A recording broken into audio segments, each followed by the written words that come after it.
घर आया नहीं।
लेकिन सारे मुझसे पूछ के तो बोलेंगे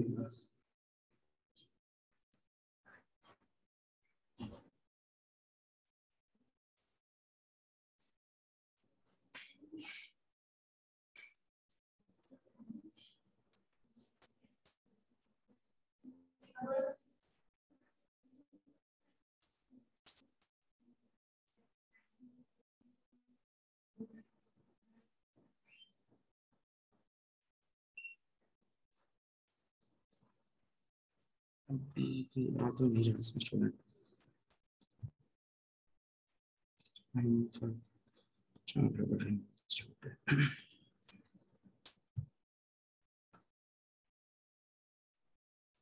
इसको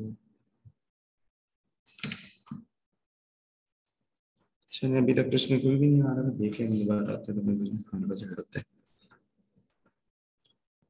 फिर हमारे पास क्या आ जाते हैं सीएसएस की बेसिक स्टाइल्स होती हैं, फ्लोट वगैरह किस तरह यूज करने हैं, हम लोग इनलाइन ब्लॉक कैसे यूज करने हैं, या हमारे पास जो पेज लेआउट है उसके ऊपर हम लोग उसको डिजाइन कैसे करना है, उन चीज़ों की सारी आ जाती है। क्लासेस कैसे यूज करनी है, या टूल टिप आ रहे होते हैं हमारे पास इसमें, इमेजेस वगैरह हैं, एट्रीब्यूट सिलेक्टर्स हैं हमारे पास। उसके अलावा बॉर्डर्स वगैरह आपने अगर अप्लाई करवाना है तो उसके कैसी चीज़ें यूज करेंगे, शेडोज देने हैं किसी टिप के ऊपर, वो सारी चीज़ें आती हैं, या फॉन्ट स्टाइलिंग है वो आती है। फिर हमारे पास पोजीशनिंग आ जाती है कि डिव्स के ऊपर हमने डिव्स को कैसे पोजीशन करना है। डिव हमारे पास एब्सोल्यूट डिव आती है, फिक्स्ड आती है, सारी की सारी चीज़ें मैनेज की जा रही होती हैं उसमें। हम्म,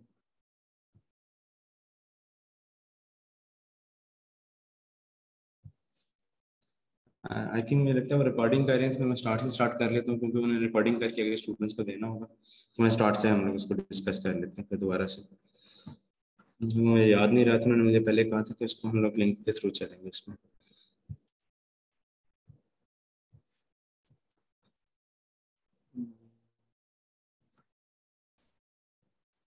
बेसिकली जो हम लोगों का कोर्स है उसके अंदर हम लोग फ्रंट एंड डेवलपर का कोर्स है, उसमें क्या करते हैं कि हम लोग फ्रंट एंड की जो टेक्नोलॉजीज हैं जिसमें HTML है CSS है उसको अंडरस्टैंड करते हैं।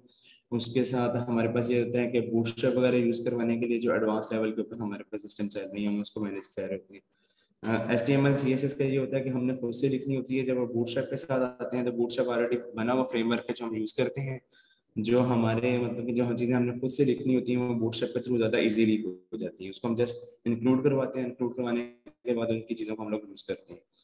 तो उसके साथ हम मैनेज करते हैं। इसमें इन्होंने MongoDB लिखी हुई है, लेकिन ये है कि हम लोग MongoDB को यूज़ नहीं करेंगे, हम लोग MySQL के साथ चलेंगे, क्योंकि MongoDB जो सी होती है बेसिकली वो होती है NoSQL। बैकएंड के ऊपर आपके पास कुछ फॉर्म्स ऐसे आते हैं जो SQL की शेप में स्ट्रक्चर क्वेरी लैंग्वेज में हम लोग सेव नहीं करवा सकते, या उनका कोई स्ट्रक्चर नहीं है, रिलेशनशिप नहीं है इस चीज़ का। तो जब इस तरह के हमारे पास कोई चीज़ आती है तो फिर हम लोग MongoDB यूज़ करते हैं। अदरवाइज हम लोग क्या करते हैं, MySQL को यूज़ करते हैं जो रिलेशनल डेटाबेस मैनेजमेंट सिस्टम है हमारे पास। तो उसके थ्रू हम क्या कर देंगे, फ्रंट एंड से फॉर्म्स बनाते हैं, फॉर्म्स बना के हम लोग उनको डेटाबेस में इंसर्ट करवाते हैं, सेव करवाएंगे, उसका पूरे का पूरा क्लाउड ऑपरेशन हम लोग उसको फॉलो करवाएंगे इसमें। तो जो इसकी लर्निंग आउटकम है उसके मुताबिक ये होगा कि आप इंडस्ट्री के में जाके आपको ये चीज़ें हैं कि आइडिया होगा कि आप लोग कैसे HTML वर्क करेगी, कैसे हमारी एक वेबसाइट डिजाइन करेंगे और किस तरह से हम लोग उसका क्लाउड ऑपरेशन फॉलो करवाएंगे। तो वे सारी की सारी चीज़ें उसके अंदर आप उसको मैनेज कर सकेंगे उसके बाद। तो हमारे पास जो कोर्स की आउटलाइन है वो ये फॉलोइंग है इसमें। सबसे पहले हमारे पास आ जाता है कि वेब कंसेप्ट और टेक्नोलॉजीज आती है कि हम लोग वेबसाइट का, मैंने आपको बताया कि किस तरह से मैनेज कर रहे होते हैं, कैसे चलती है। फिर हम लोग जो सारी की सारी जो कोडिंग होती है वो किसी वेब एडिटर्स के थ्रू करते हैं उसमें। उसमें ये होता है कि हम नोटपैड को यूज़ कर सकते हैं, सबलाइम यूज़ कर सकते हैं, PHP स्टॉर्म यूज़ कर सकते हैं। तो जो C# वाले हैं मेरे ख्याल में विजुअल स्टूडियो यूज़ करते हैं वो आप लोग उसमें। जो PHP स्टॉर्म है वो बेसिकली PHP वालों के लिए बना हुआ है, उसको यूज़ करते हैं हम लोग उसमें। फिर हमारे पास मेन इसमें हम लोग देखेंगे HTML5 के CSS3 और जावा स्क्रिप्ट है, उसको हम लोग देख लेंगे। उसका कंसेप्ट हमारे पास किस तरह HTML5 में क्या चीज़ें नहीं आती हैं, इसका स्ट्रक्चर वगैरह कैसे है, कोडिंग वगैरह किस तरह से करते हैं हम लोग, करेक्ट एंटिटीज क्या चीज़ होती हैं, टैग्स क्या आते हैं हमारे पास। फिर हमारे पास मेन जो हेड एलिमेंट है उसके अंदर किस तरह से हम लोग चीज़ें डिफाइन करवाते हैं, उसका क्या मकसद होता है हमारे पास, या मेटा टैग्स आ जाते हैं। तो ये सारी चीज़ें हम उसको देखेंगे उसमें। फिर हमारे पास ये होता है कि जब हमने बेसिकली फॉर्मेटिंग्स के लिए हम लोग किस तरह से यूज़ करेंगे। जो हमारे पास HTML होती है उसमें हमने ये होता है बताना होता है कि हमारे पास फॉर एग्जांपल टेक्स्ट है, जिस तरह यहाँ पे ऑफिस के एग्जांपल लें तो ये बोल्ड किया जाता है किसी चीज़ को, किसी चीज़ को स्मॉल किया जाता है, उसमें कोई पैराग्राफिंग शो करवानी होती है उसके, ये सारी की सारी चीज़ें जो हैं वो हमें HTML भी प्रोवाइड करती है। जिस तरह फॉर एग्जाम्पल फार्मूले लिखने होते हैं, H2O लिखना होता है तो H2O का प्रॉपर भी होता है लिखने का H2O का, तो वो चीज़ें हम लोग अचीव कर सकते हैं। तो ये सारे के सारे जो प्रोडक्शन वगैरह ये सारी चीज़ होते हैं कंप्यूटर कोड हम HTML के थ्रू प्रिंट करवा सकते हैं उसमें। फिर हम लोग HTML के ब्लॉक्स बनाते हैं, उनमें क्लासेस डिफाइन की जाती हैं, वो सारी चीज़ें हमारे पास आती हैं। फिर जावास्क्रिप्ट को हम लोग वहाँ पे इंक्लूड करवाएंगे, या वो जावास्क्रिप्ट कैसे चलती है उसमें jQuery की लाइब्रेरीज इंक्लूड करवानी पड़ती है, वो हम लोग चीज़ें करते हैं। फिर HTML एंटिटीज वगैरह आ जाती हैं इसमें, सारी सिंबल्स आते हैं, करेक्टर चार्ट वगैरह आते हैं। फिर हमारे पास क्या चीज़ आती है, लिस्ट एंड टेबल्स आ जाते हैं। उसमें हम लोग ये चीज़ करते हैं कि बेसिकली हमने जो अपना डाटा शो करवाना है वो हम किस तरह से करवाएंगे, वो ऑन ऑर्डर लिस्ट बनाते हैं, ऑर्डर लिस्ट बनाते हैं। अब ये जो है ये 1 2 3 4 5 ये लिस्ट एक बनी हुई है हमारे पास, उसके अंदर फर्दर पॉइंट्स हैं वो भी लिस्ट के थ्रू हैं। तो इसी चीज़ को हम लोग जो है वो डिस्प्ले करवा सकते हैं HTML के थ्रू भी। फिर HTML के CSS के सिलेक्टर्स होते हैं कि CSS कैसे वर्क करती है, हम लोग क्लासेस डिफाइन करवाते हैं उसमें, उसमें हम लोग IDs डिफाइन करवाते हैं। उसके अलावा नेविगेशन बार यूजिंग लिस्ट के थ्रू हम लोग जो है वो अपना वो बना सकते हैं कि हम लोग एक सेक्शन से दूसरे सेक्शन पे जाना है, दूसरे पेज पे जाना है, वो किस तरह से मैनेज करते हैं।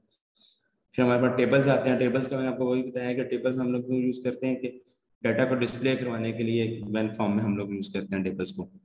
मतलब अगर स्टूडेंट हैं उनका रिकॉर्ड शो करवा रहे हैं उनको, मतलब ग्रेड्स कितने हैं क्या चीज़ें हैं वो सारी के सारी हम लोग टेबलर फॉर्म में इसको शो करवाएंगे। वो चीज़ें आती हैं टेबल के फिर एलिमेंट्स हैं डिफरेंट HTML5 की, कि वो हमें क्या चीज़ें प्रोवाइड करता है उसके थ्रू आती हैं, ये सारी चीज़ें हम उसमें देखते हैं। फिर हमारे पास फॉर्म्स आ जाते हैं। जब हम लोग फॉर्म्स की बात करते हैं तो हम लोग फ्रंट एंड के हमने डाटा भेजना होता है बैक एंड के ऊपर, तो हम लोग फॉर्म्स के थ्रू बनाते हैं उसमें। उसमें HTML फॉर्म्स में क्या होता है कि हमारे पास फील्ड्स होती हैं, डिफरेंट टाइप्स की इनपुट फील्ड्स हैं, सिलेक्टर बॉक्स आ जाते हैं, उसके अलावा ड्रॉप डाउन्स आ जाती हैं।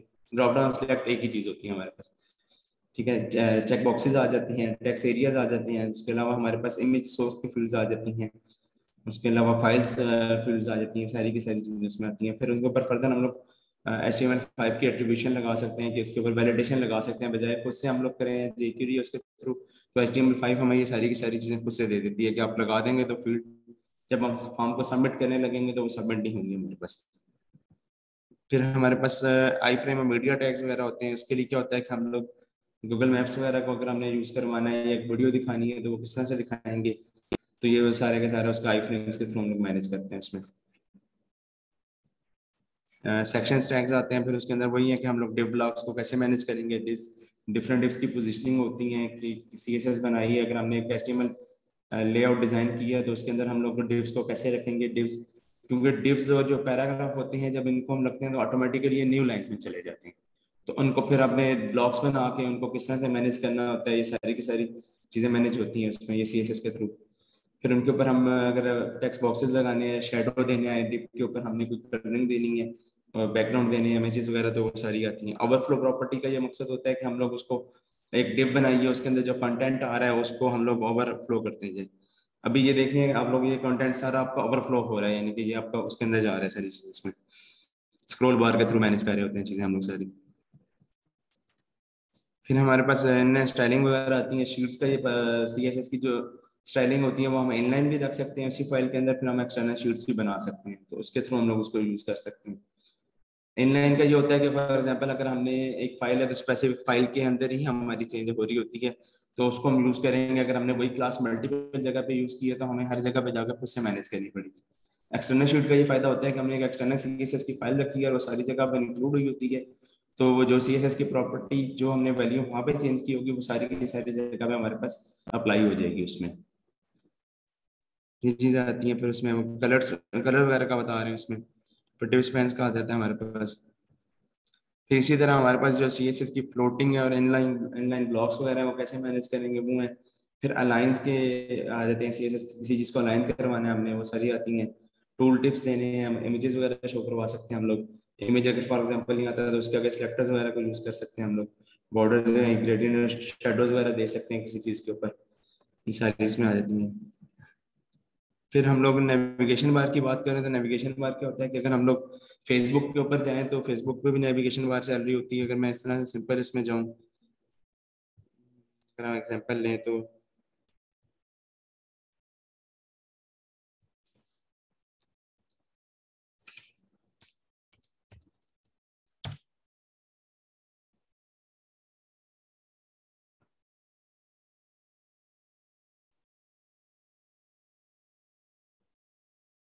बेसिकली ये रही अभी, अगर इस एग्जांपल को देखा जाए तो ये हमारे पास पूरे का पूरा HTML का फॉर्म होगा हमारे पास इसमें। ये हमारे पास इनपुट फील्ड्स होंगी, ये हमारे पास कैलेंडर फील्ड्स आ जाएंगी, ये सारे की सारी सारे बटन वगैरह आते हैं इसमें। तो इसी तरह जो अगर हम नेविगेशन फील्ड्स की बात करें तो हमारे पास वो आती हैं सिंपल, वो आपको मैं दिखा देता हूँ।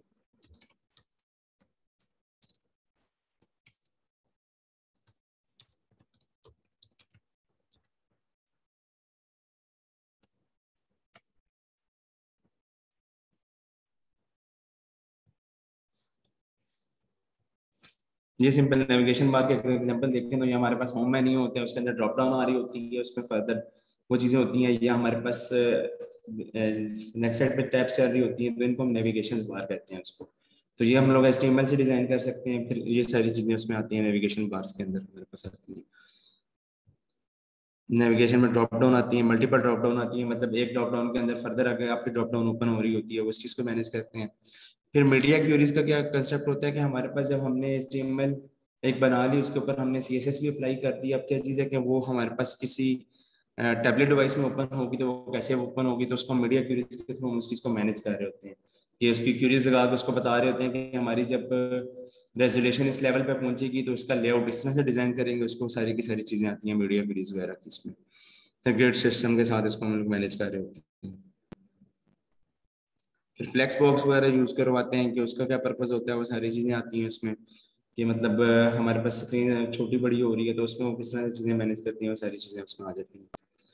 फिर बाज़ दफ़ा क्या होता है कि हम एनिमेशन अप्लाई करवा रहे होते हैं, कुछ हमारी चल रही होती हैं वो एनिमेशन के साथ मूव हो रही होती है, मतलब वहाँ पे चीज़ें स्क्रीन मूव की जा रही होती है एनिमेशन के थ्रू। उनको बट डिले वगैरह लगा सकते हैं, ट्रांजेक्शन कर सकते हैं, हम लोग के सारे कंसेप्ट आते हैं इसमें। तो 3D वगैरह ट्रांसफॉर्म ऑब्जेक्ट्स वगैरह को हम लोग कर सकते हैं उसमें। उसके अलावा हमारे पास आ जाएगा जावास्क्रिप्ट, क्या चीज़ें हैं जावास्क्रिप्ट के साथ हम लोग किस तरह से मैनेज करेंगे। बेसिकली ब्राउजर में जब हम लोग जाते हैं तो हमारे पास ब्राउजर में ऑलरेडी ये जब हम इंस्पेक्ट एलिमेंट करके उसको खोलते हैं तो जावास्क्रिप्ट के ऊपर चाल रहा होता है, उसमें हम जावास्क्रिप्ट में कोड करते हैं तो वो चीज़ें हमारे रन हो जाती हैं उसके अंदर। वो सारी की सारी जावास्क्रिप्ट के बारे में हम देखेंगे क्या चीज़ है उसमें। फिर जावास्क्रिप्ट के ऑब्जेक्ट्स होते हैं, उसमें इवेंट्स आ जाते हैं, इसमें हम स्ट्रिंग्स वगैरह डिफाइन करवाते हैं कैसे हैं, जावास्क्रिप्ट में एरेज कैसे होते हैं, कंपैरिजंस को कैसे मैनेज करेंगे, फिर उसमें कंडीशंस आती हैं, स्विच आते हैं, लूप वगैरह सारी ये चीज़ें। बेसिकली ये एक किस्म का पूरा आपका प्रोग्रामिंग आ जाती है इसके अंदर, क्योंकि HTML में आप लोग कोई प्रोग्राम नहीं कर रहे होते, आप कोड मतलब HTML का सिर्फ डिजाइन कर रहे होते हैं, डिजाइन बना रहे होते हैं, कोडिंग नहीं कर रहे होते आप इस तरह के जी आप उसमें 2+2+4 कर सकते हैं। वो सारी की सारी आप जावास्क्रिप्ट में करेंगे या jQuery के थ्रू मैनेज कर सकते हैं। तो बैकएंड के ऊपर अगर सर्वर लैंग्वेज यूज करेंगे तो उसके थ्रू कर सकते हैं हम लोग। फिर डिबगिंग वगैरह के लिए फंक्शंस बनाते हैं, ऑब्जेक्ट्स बनाते हैं उनके थ्रू, ये सारे के सारे टॉम ऑब्जेक्ट वगैरह होते हैं, तो इन सारी चीज़ें आती हैं।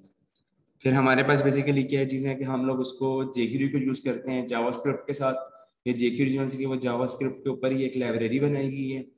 उसका पर्पज़ ये होता है कि हम लोग इसको ज़्यादा इजीली, क्योंकि जावास्क्रिप्ट जो है उसमें अगर आपने किसी डिव को पकड़ना है या किसी चीज़ को करना है तो वो उसका कोड जो है वो ज़रा टफ होता है, मतलब आपको लिखने का होता है कि document gate element by ID, इस तरह आपने लिखना होता है। तो जो jQuery होती है वो सिंपल, आप jQuery को इंक्लूड करवा के उसकी क्लास वगैरह के थ्रू आप उसको एक्सेस कर सकते हैं। तो वो इजी आपको यूजिंग के लिए आपको लिखी है, इसलिए ये jQuery इंक्लूड करवाएगी जो उसमें आई थी। फिर हमारे पास ये कंसेप्ट आ जाते हैं, इसके अलावा इवेंट टाइप वगैरह हैंडलिंग आ जाती है। फिर ये इंस्पेक्ट एलिमेंट आप लोगों को ऑलरेडी आइडिया होगा इसका, या आप लोगों ने इंस्पेक्ट एलिमेंट यूज किए। मतलब नॉर्मल जब हम लोग HTML में या किसी चीज़ में काम कर रहे होते हैं तो अब हम लोगों को समझ नहीं आ रही होती कि हमारा रिस्पॉन्स आ रहा है किसी चीज़ का या नहीं आ रहा है, तो उस टाइम पे हम लोग इंस्पेक्ट के साथ इंस्पेक्ट एलिमेंट करते हैं तो ये हमारे पास नीचे सेक्शन खुल जाता है पूरे का पूरा उसका। ये सारे का सारा हमें जो ऊपर हम लोगों ने काम किया है वो सारे का सारा उसको पॉइंट आउट कर रहा होता है। इसको इंस्पेक्ट एलिमेंट करते हैं तो इससे हम लोग चीज़ों को उसको कैच कर सकते हैं कि क्या चीज़ हो रही है। क्या मतलब हमारा कंसोल में कोई एरर आ रहा है, हमने सर्वर साइड पे कॉल भेजी थी उसका रिस्पॉन्स नहीं आया, या हम लोगों के पास जिस तरह ये एरर आते हैं या स्पेसिफिक वार्निंग्स आ रही हैं, वो सारी की सारी चीज़ें हम लोग यहाँ से देखते हैं। फिर इसी तरह हम लोग उनको देख सकते हैं, ये कर्सर के थ्रू हम लोग उनको मैनेज कर सकते हैं कि जी हमारे पास ये फील्ड्स आ रही है, इस फील्ड का क्या नेम आ रहा है, सारी की सारी इनपुट्स वगैरह, ये इसको हम लोग कहते हैं इंस्पेक्ट एलिमेंट के थ्रू इसको हम लोग करते हैं। क्योंकि जब आप एज अ डेवलपर बनेंगे तो आपका मोस्ट ऑफ द टाइम इसके साथ काम काम होता है, आपका सारा अपने इंस्पेक्ट एलिमेंट के साथ अपनी चीज़ें मैनेज करनी होती है, क्योंकि उसके बगैर आप काम नहीं कर सकते। अब ये नहीं हो सकता आपने सर्वर कॉल भेजी और आपको पता ही नहीं इंस्पेक्ट एलिमेंट क्या करेगा, क्योंकि सर्वर कॉल के ऊपर आप कोड कर रहे होते हैं तो आपको पता होना चाहिए कि हमारा रिस्पॉन्स आगे एरर आ रहा है या नहीं आ रहा है, सक्सेस का केस आ रहा है, तो वो सारी चीजें उसमें आती हैं। तो ठीक है, ये फिर jQuery के डिफरेंट प्लगइन्स होते हैं, अकॉर्डिंग यूज करते हैं हम लोग, थ्रेड पिकर वगैरह यूज कर सकते हैं, स्लाइडर वगैरह यूज करवाते हैं, ये सारी चीजें उसमें आ जाती हैं। अगर ये डिफरेंट किस्म के प्लगइन्स आप यूज कर सकते हैं, फॉर्म वैलिडेशन के प्लगइन्स आते हैं। फिर मैंने वही आपको बताया था कि बूटस्ट्रैप जो है बेसिकली, अगर HTML CSS की बात करें तो हम लोग वो खुद से डिफाइन कर रहे हैं, खुद से सारी चीज़ें मैनेज कर रहे हैं। तो बूटस्ट्रैप का फ्रेमवर्क बना ही इस पर्पज़ के लिए था कि सारी की सारी चीज़ें हम लोग उनकी यूज़ करते हुए हमारा टाइम बच जाए, सेविंग टाइम सेविंग है बेसिकली। बूटस्ट्रैप की वेबसाइट पे जाएंगे, वहाँ पर डिफरेंट नन ऑफ टेम्पलेट्स पड़े हुए हैं, चीज़ें पड़ी हुई हैं सारी, आपने जस्ट इंक्लूड करवा के उसकी वो यूज़ करनी है तो मेन्यू बार ऑटोमेटिकली आप उसका यूज़ कर लेंगे, उससे हमको करने की यूज़ नहीं पड़ती है इसमें। उसमें फिर उसका अपना ग्रिड सिस्टम है, वो कैसे मैनेज करने हैं, उसकी टेक्नोलॉजीज वगैरह कैसी हैं, फोन आसम वगैरह की लाइब्रेरीज हैं, डिफरेंट किस्म के अपने फोन शो करवाने हैं, वो चीज़ें आती हैं, इमेजेस क्लासेस वगैरह आती हैं उसमें। फिर उसके फॉर्म्स वगैरह मॉडल्स आ जाते हैं, पॉपअप शो हो रहे होते हैं, वो चीज़ें आती हैं सारी की सारी, ये बूटस्ट्रैप के साथ हम करेंगे। फिर कैरोसेल ये होता है कि हम लोगों ने आपने देखा होगा कि बाज़ आपका स्लाइडर चल रहा होता है, उसके इमेजेस मूव हो रही होती हैं, वो कैरोसेल हमारे पास आ जाते हैं उसमें।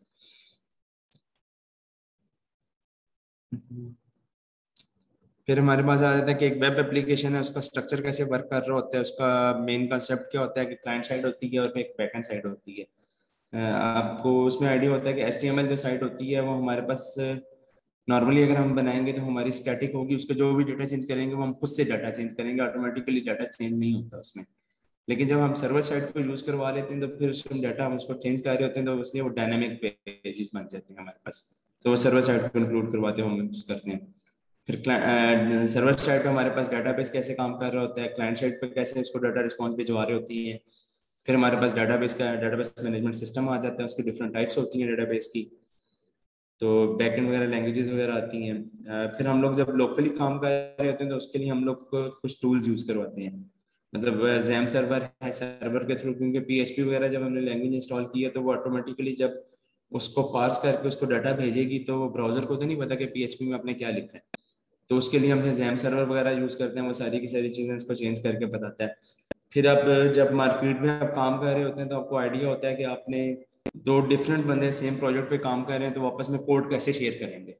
मतलब ये तो नहीं हो सकता कि मैंने काम किया फिर मैंने काम करने के बाद आपको दूंगा तो आपको फिर क्या करोगे, कोड मैनुअली कॉपी पेस्ट करेंगे, नहीं करेंगे। उसमें क्या होता है कि हम लोग गिट वगैरह यूज करते हैं, ये लाइव रेपोजिटरीज होती हैं हमारे पास। उसमें हम सारे का सारा कोड वहां पे पुश करते हैं। वो जिस जिसने काम करना होता है उसका क्लोन लेते हैं, क्लोन लेने के बाद उस पर अपना काम करता है, फिर आप काम करने के बाद उस कोड को पुश कर देते हैं। तो फिर वो अगले बंदे के पास सारी चेंजेस आ जाती हैं। समटाइम ये होता है कि हम लोग, आप दो बंदे सेम ही चीज पे काम कर रहे हैं तो वहां पे क्या होता है कि हमारे पास उसमें कंफ्लिक्ट आ जाता है। फिर आपने उस कॉन्फ्लिक्ट को रिजॉल्व करना होता है कि जी मेरी चेंजेस लेके आनी है या आपने उसकी चेंजेस रखनी है, या अगर दोनों की चेंजेस रखनी है तो वो फिर आपने रिजॉल्व करके उस चीज़ों को मैनेज करना होता है। ये फिर जैम सर्वर वगैरह होता है, उसके ऊपर आपने डेटाबेस चलानी होती है, उसके अलावा अपाची सर्वर वगैरह को रन करना होता है। फिर ये डेटाबेस का आ जाता है आपके पास, माईएसक्यूएल क्यूरीज आ जाती हैं इसमें। सारे का सारा उसमें कैसे मैनेज करना है डेटाबेस को, किस तरह से आपने डिफाइन करवाना होता है उसमें। आप लोगों ने डेटाबेस का सब्जेक्ट पढ़ लिया होगा ना, माईएसक्यूएल के साथ ही पढ़ा आपने। ठीक है। इसमें अभी DB1 पढ़ा है, DB2 पढ़ा है, ये एक ही पढ़ा है आप लोगों ने कोर्स उसमें। उसमें दो होते हैं ना, आप ERD वगैरह सारी आप लोगों ने इसमें पढ़ ली होंगी अभी। इसी के उसमें फिर एडवांस लेवल भी थोड़ी सी चीजें आती हैं उसमें। फिर ये वही है कि आपने डेटाबेस कैसे डिफाइन करनी है, उसको टेबल्स वगैरह कैसे बनाते हैं, प्राइमरी की फॉरेन की इसका आपस में रिलेशनशिप कैसे होता है, ये सारी की सारी चीजें आपने उसमें डेटाबेस में डिफाइन करवानी होती हैं। फिर उसके बाद उनके रिलेशंस बताने होते हैं, तो फिर हमारा पूरे का पूरा टेबल्स हम डिफाइन कर लेते हैं, डिफरेंट टेबल्स हैं वो एज अ डेटाबेस कहलाती है हमारे पास। लोकल सर्वर वगैरह को ये होता है कि सर्वर के जैम सर्वर वगैरह उनको यूज करने होते हैं। पीएचपी की बात आती है तो फिर पीएचपी में वेरिएबल्स वगैरह कैसे यूज होंगे, कंडीशनल स्टेटमेंट कैसे यूज करवाते हैं, उसमें इफ एल्स आती है, if else nest build, switch cases वगैरह यूज करवाने के लिए हम लोग यूज करते हैं, सारी चीजें आती हैं इसमें।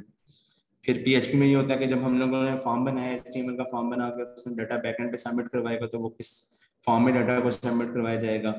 और फिर बैकएंड पे जब हमारे पास सर्वर साइड पे आएगा तो हम डाटा को कैसे गेट कर सकते हैं, सारी चीजें उसमें मैनेज होती हैं इसमें। तो फिर डाटा को कैसे हम लोग भेजते हैं, उसको वैलिडेट कैसे करना है, हमने उसको सीरियलाइज वगैरह करके कैसे भेजना है, सारी चीजें आती हैं।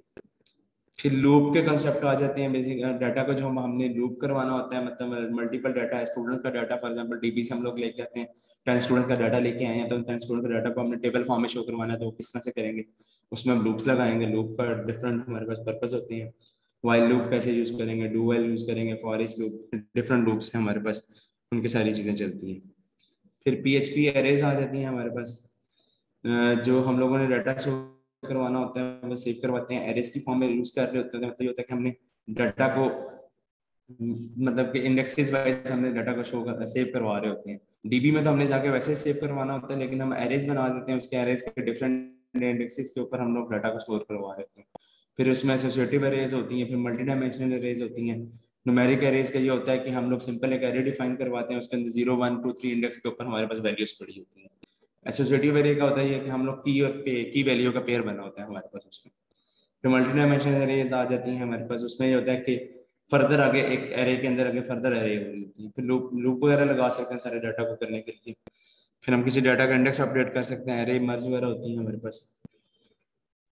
ठीक है। PHP के फंक्शन है डिफरेंट किस्म के हमारे पास, वेरिएबल रेफरेंसेस है, वेरिएबल बाय पास किस तरह से करेंगे, इसका क्या पर्पस होता है, इस चीज को हम लोग देख सकते हैं इसमें। स्ट्रिंग्स एंड पैटर्न्स वगैरह होते हैं हमारे पास। स्ट्रिंग्स के डिफरेंट बिल्ट इन फंक्शंस होते हैं, मतलब उसको यूज कर सकते हैं हम लोग। स्ट्रिंग को हम लोग रिप्लेस करवा सकते हैं, सर्च कर सकते हैं किसी लाइन के अंदर, उसको कर सकते हैं सारी चीजें। स्ट्रिंग्स को हम लोग आपस में कंबाइन करवा सकते हैं। स्ट्रिंग्स का कंपैरिजन करवा सकते हैं। पीएचपी हमें खुद से भी बिल्ट इन फंक्शंस प्रोवाइड कराती है, हम खुद भी मैनेज कर सकते हैं, लेकिन ये होता है कि पीएचपी के बिल्ट इन अपने फंक्शंस भी होते हैं जो हम यूज कर सकते हैं उसको। फिर हमारे पास मेन चीज आ जाती है, जब पीएचपी के साथ हम काम करेंगे तो हम उसका क्लाउड ऑपरेशन पूरा फॉलो करेंगे। उसमें क्या होता है, क्रिएट रीड अपडेट डिलीट का पूरे का एक सिनेरियो हम लोग यूज कर रहे होते हैं। मतलब हमने HTML का एक फॉर्म बनाया, उस फॉर्म के थ्रू हम लोग क्या करेंगे, डाटा सबमिट करवाएंगे बैकएंड के ऊपर, जो सर्वर साइड पे जाएगा वहां से हम सर्वर साइड से उसको डाटाबेस में सेव करवाएंगे। तो ये हमारे पास क्या चीज़ है कि बेसिकली क्रिएशन का प्रोसेस डन हो रहा है। फिर जब हम उस डाटा को डिस्प्ले करवाते हैं तो हमारा डाटा डिस्प्ले हो रहा है, रीड हो रहा है, हमारे पास सारा डाटा डिस्प्ले हो रहा है। फिर हम किसी किसी भी एक रिकॉर्ड को एडिट करते हैं, एडिट करके उसका रिकॉर्ड की जब सेशन करवाएंगे वो अपडेट का प्रोसेस चलता है हमारे पास। और फिर एक होता है इसके उस रिकॉर्ड को हम डिलीट कर देते हैं, फ्रंट एंड से डिलीट करेंगे और बैक एंड पे रिस्पॉन्स आएगी वो डाटाबेस से डिलीट करवा देती है। तो ये सारे का सारा क्लाउड ऑपरेशन होता है हमारे पास। फिर हमारे पास कुकीज आती हैं। कुकीज को मैनेज करने के लिए होता है कि फ्रंट एंड पे बाज़ दफ़ा हम काम कर रहे होते हैं, ब्राउजर के ऊपर हम लोग चीज़ों को डिफाइन कर देते हैं, कुकीज वगैरह लिख देते हैं उसमें। तो ये सारी चीज़ें उसमें मैनेज कर रही होती हैं। सेशंस का ये होता है कि सर्वर साइड पे सेशन डिज़ाइन किए जा रहे होते हैं, सर्वर पे हमने कोई चीज़ मैनेज करनी है, फ्रंट एंड से हमने कोई चीज़ भेजी है तो सेशन बैक साइड से ऊपर उसको मैनेज कर सकते हैं। मतलब ब्राउजर के ऊपर आ जाती है तो उसके ऊपर आकर हम देख सकते हैं। अगर आपने देखो कि फेसबुक वगैरह पर लॉगिन होते हैं तो वो सेशन से आपको पता चल रहा होता है कि यूजर लॉगिन है, तो फिर जब नेक्स्ट टैब में ओपन करता है तो ऑटोमेटिकली वो लॉगिन आ रहा होता है, तो वो सेशंस के लिए थ्रू हम उसको यूज करवा रहे होते हैं। फिर एसक्यूएल इंजेक्शन वगैरह होती है कि सम टाइम आप ऐसे डीबी को ऐसे क्यूरीज रखवा देते हैं तो वो डायरेक्ट हिट कर सकते हैं आपके सिस्टम्स को। तो ये चीजें आ जाती हैं उसमें। फिर एडवांस पीएचपी के इसमें ये आता है कि हम लोग एजेक्स के साथ कॉल करवा सकते हैं, क्योंकि उसमें ये होता है कि हम लोगों ने फॉर्म्स बनाए होते हैं तो वो जेक्यूरी के थ्रू हम लोग एजेक्स कॉल भिजवाते हैं तो वो सर्वर साइड पे जाती है। सिंगल पेज एप्लीकेशन की जब बात की जाती है तो उसमें क्या होता है कि हमारा पेज रिफ्रेश नहीं होता मोस्ट ऑफ द टाइम। आपने देखा होगा, अगर हम देखें तो फेसबुक की बात करें, आपने कोई भी पोस्ट करनी है तो पोस्ट के बाद पेज रिफ्रेश होके नहीं आता, पेज वहीं पे सेव होती है और पोस्ट डाटा शो हो जाता है हमारे पास। तो उसके थ्रू हम लोग फिर एजेक्स वगैरह के थ्रू उस चीज़ को मैनेज कर रहे होते हैं। जो पुराने यानी कि ऑलरेडी वेबसाइट्स आ रही हैं जिनमें ये होता है कि पेज नेक्स्ट पेज पे मूव हो जाता है, वो उनसे वो पुराना भी है। जब लेटेस्ट होता है आपने उसमें पेज को आगे मूव नहीं करवाना होता, रिफ्रेश नहीं करवाना होता, आपने जो भी काम करवाना है आपने उसी पेज के ऊपर रहते हुए काम करवाना है, तो इसीलिए उसको कहते हैं सिंगल पेज एप्लीकेशन होती है हमारे पास।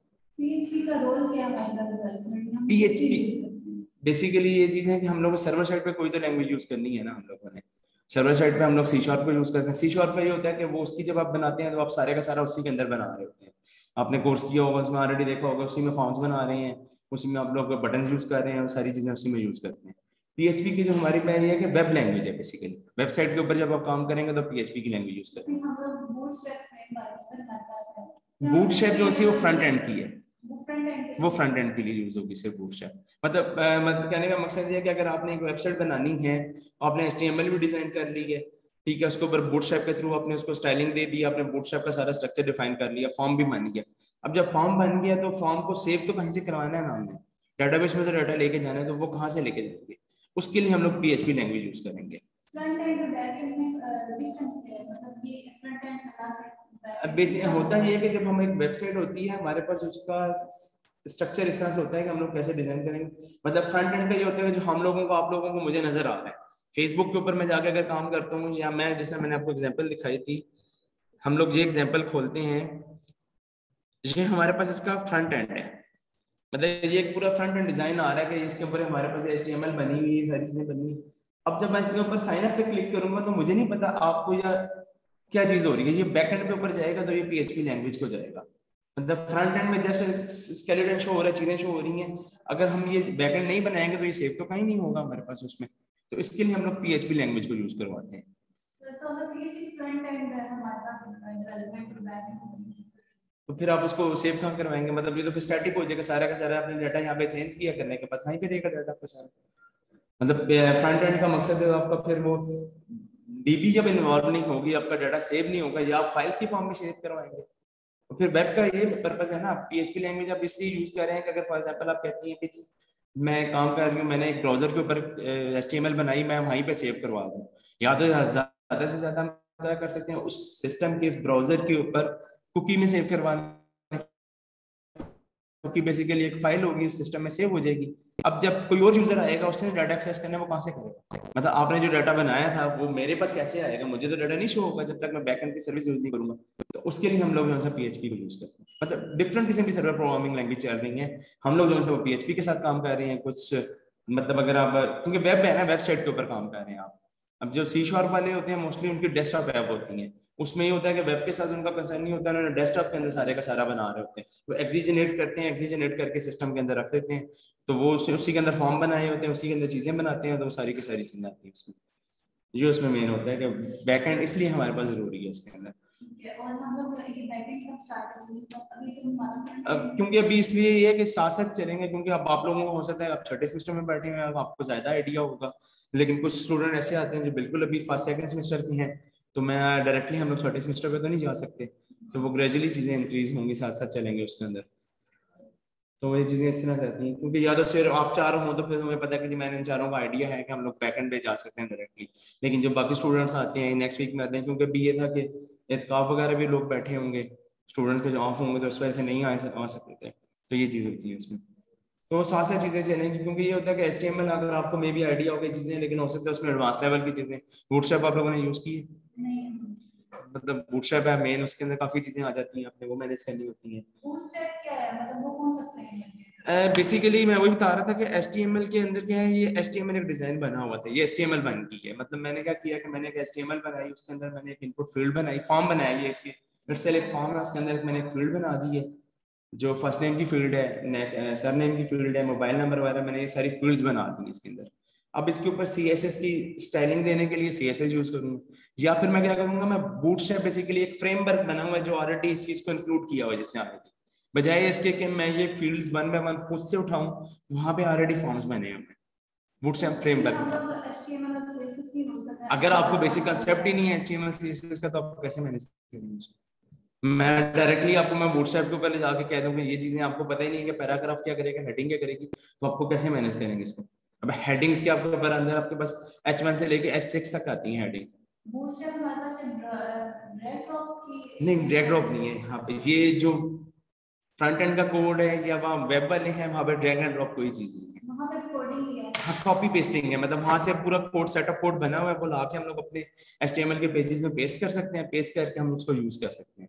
वो जो ड्रैग एंड ड्रॉप वाले थे, वो जब आप सी शार्प वाले में काम करते हैं तो वहां पे आपके पास होता है कि जी आपने ड्रैग किया या ड्रॉप किया, या आपने अगर उसमें काम कर रहे हैं जावा में काम कर रहे हो आप लोग कोर्स, तो जावा का जो सा था उसमें आपके पास ड्रैग एंड ड्रॉप की फंक्शनलिटी आती है। वेब के कोर्स में आपके पास ड्रैग एंड ड्रॉप नहीं है, आपने खुद से कोड करना है या कहीं से कॉपी करना है या आपने चेंज करनी है लाइन ऑफ कोड उसके अंदर, वो सारी की सारी चीजें आपने मैनेज करनी है उसमें, वो चीजें आती हैं उसमें। उसके अलावा आपका कोई क्वेश्चन?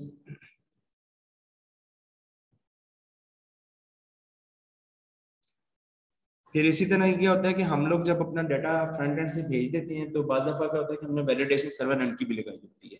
सर्वर एंड पे जब हमारे पास कॉल जाती है PHP एंड पे, तो हम लोग वहां पे भी डाटा को देखते हैं कि जी ये डाटा हमारे पास वैलिड है, इसको हमने सेव करवाना है या नहीं करवाना है, या इसके अंदर एम्प्टी स्ट्रिंग्स आ रही हैं, या हमारे पास जो फील्ड रिक्वायर्ड थी वो डाटा आया था या नहीं, तो वो सारी चीजें मैनेज करनी होती हैं, तो वो उस तरह से भी हम लोग उसको देखते हैं, उसमें डाटा वैलिडेशन करवा रहे होते हैं। फिर हमारे पास आ जाती है ऊप। ऑब्जेक्ट ओरिएंटेड प्रोग्रामिंग का ये कंसेप्ट होता है कि हम लोग बेसिकली चीजें डिफाइन कर लेते हैं। मतलब आप लोगों ने ऊप पढ़ी होगी, तो लेकिन वो सी लैंग्वेज के साथ या C+ के साथ पढ़ी होगी, तो लिहाजा इसमें बिल्कुल इंटरेस्ट नहीं लिया होगा उसमें, क्योंकि हम लोग भी ऐसे ही थे उसमें, तो इसमें इंटरेस्ट नहीं लेता बंदा। लेकिन उसका मेन मकसद यही होता है कि आपकी जो होती है ना डाटा को अपने मेन चीजें बतानी है, सुपर क्लास में बनाना है, सब क्लास में रखना है आपने, उसका जो जिस चीज का जो कंसेप्ट है ना उसके साथ आपने इसको चीजों को सेव करवाना होता है वहां पर, उसमें कोड करना होता है। फिर ये होता है कि डेटा शेयरिंग को हम लोगों ने डिसेबल करना होता है, मतलब कि एक चाइल्ड क्लास है, एक पेरेंट क्लास है, उसका आपस में क्या कंसेप्ट है, वो डाटा को कैसे प्राइवेट प्रोटेक्टेड के थ्रू उसको अचीव करवाएंगे, वो सारी की सारी चीजें उसमें ऑब्जेक्ट ओरिएंटेड प्रोग्रामिंग में आती है हमारे पास, क्योंकि आगे आपके उप कंसेप्ट चल रहे होते हैं चीजों में।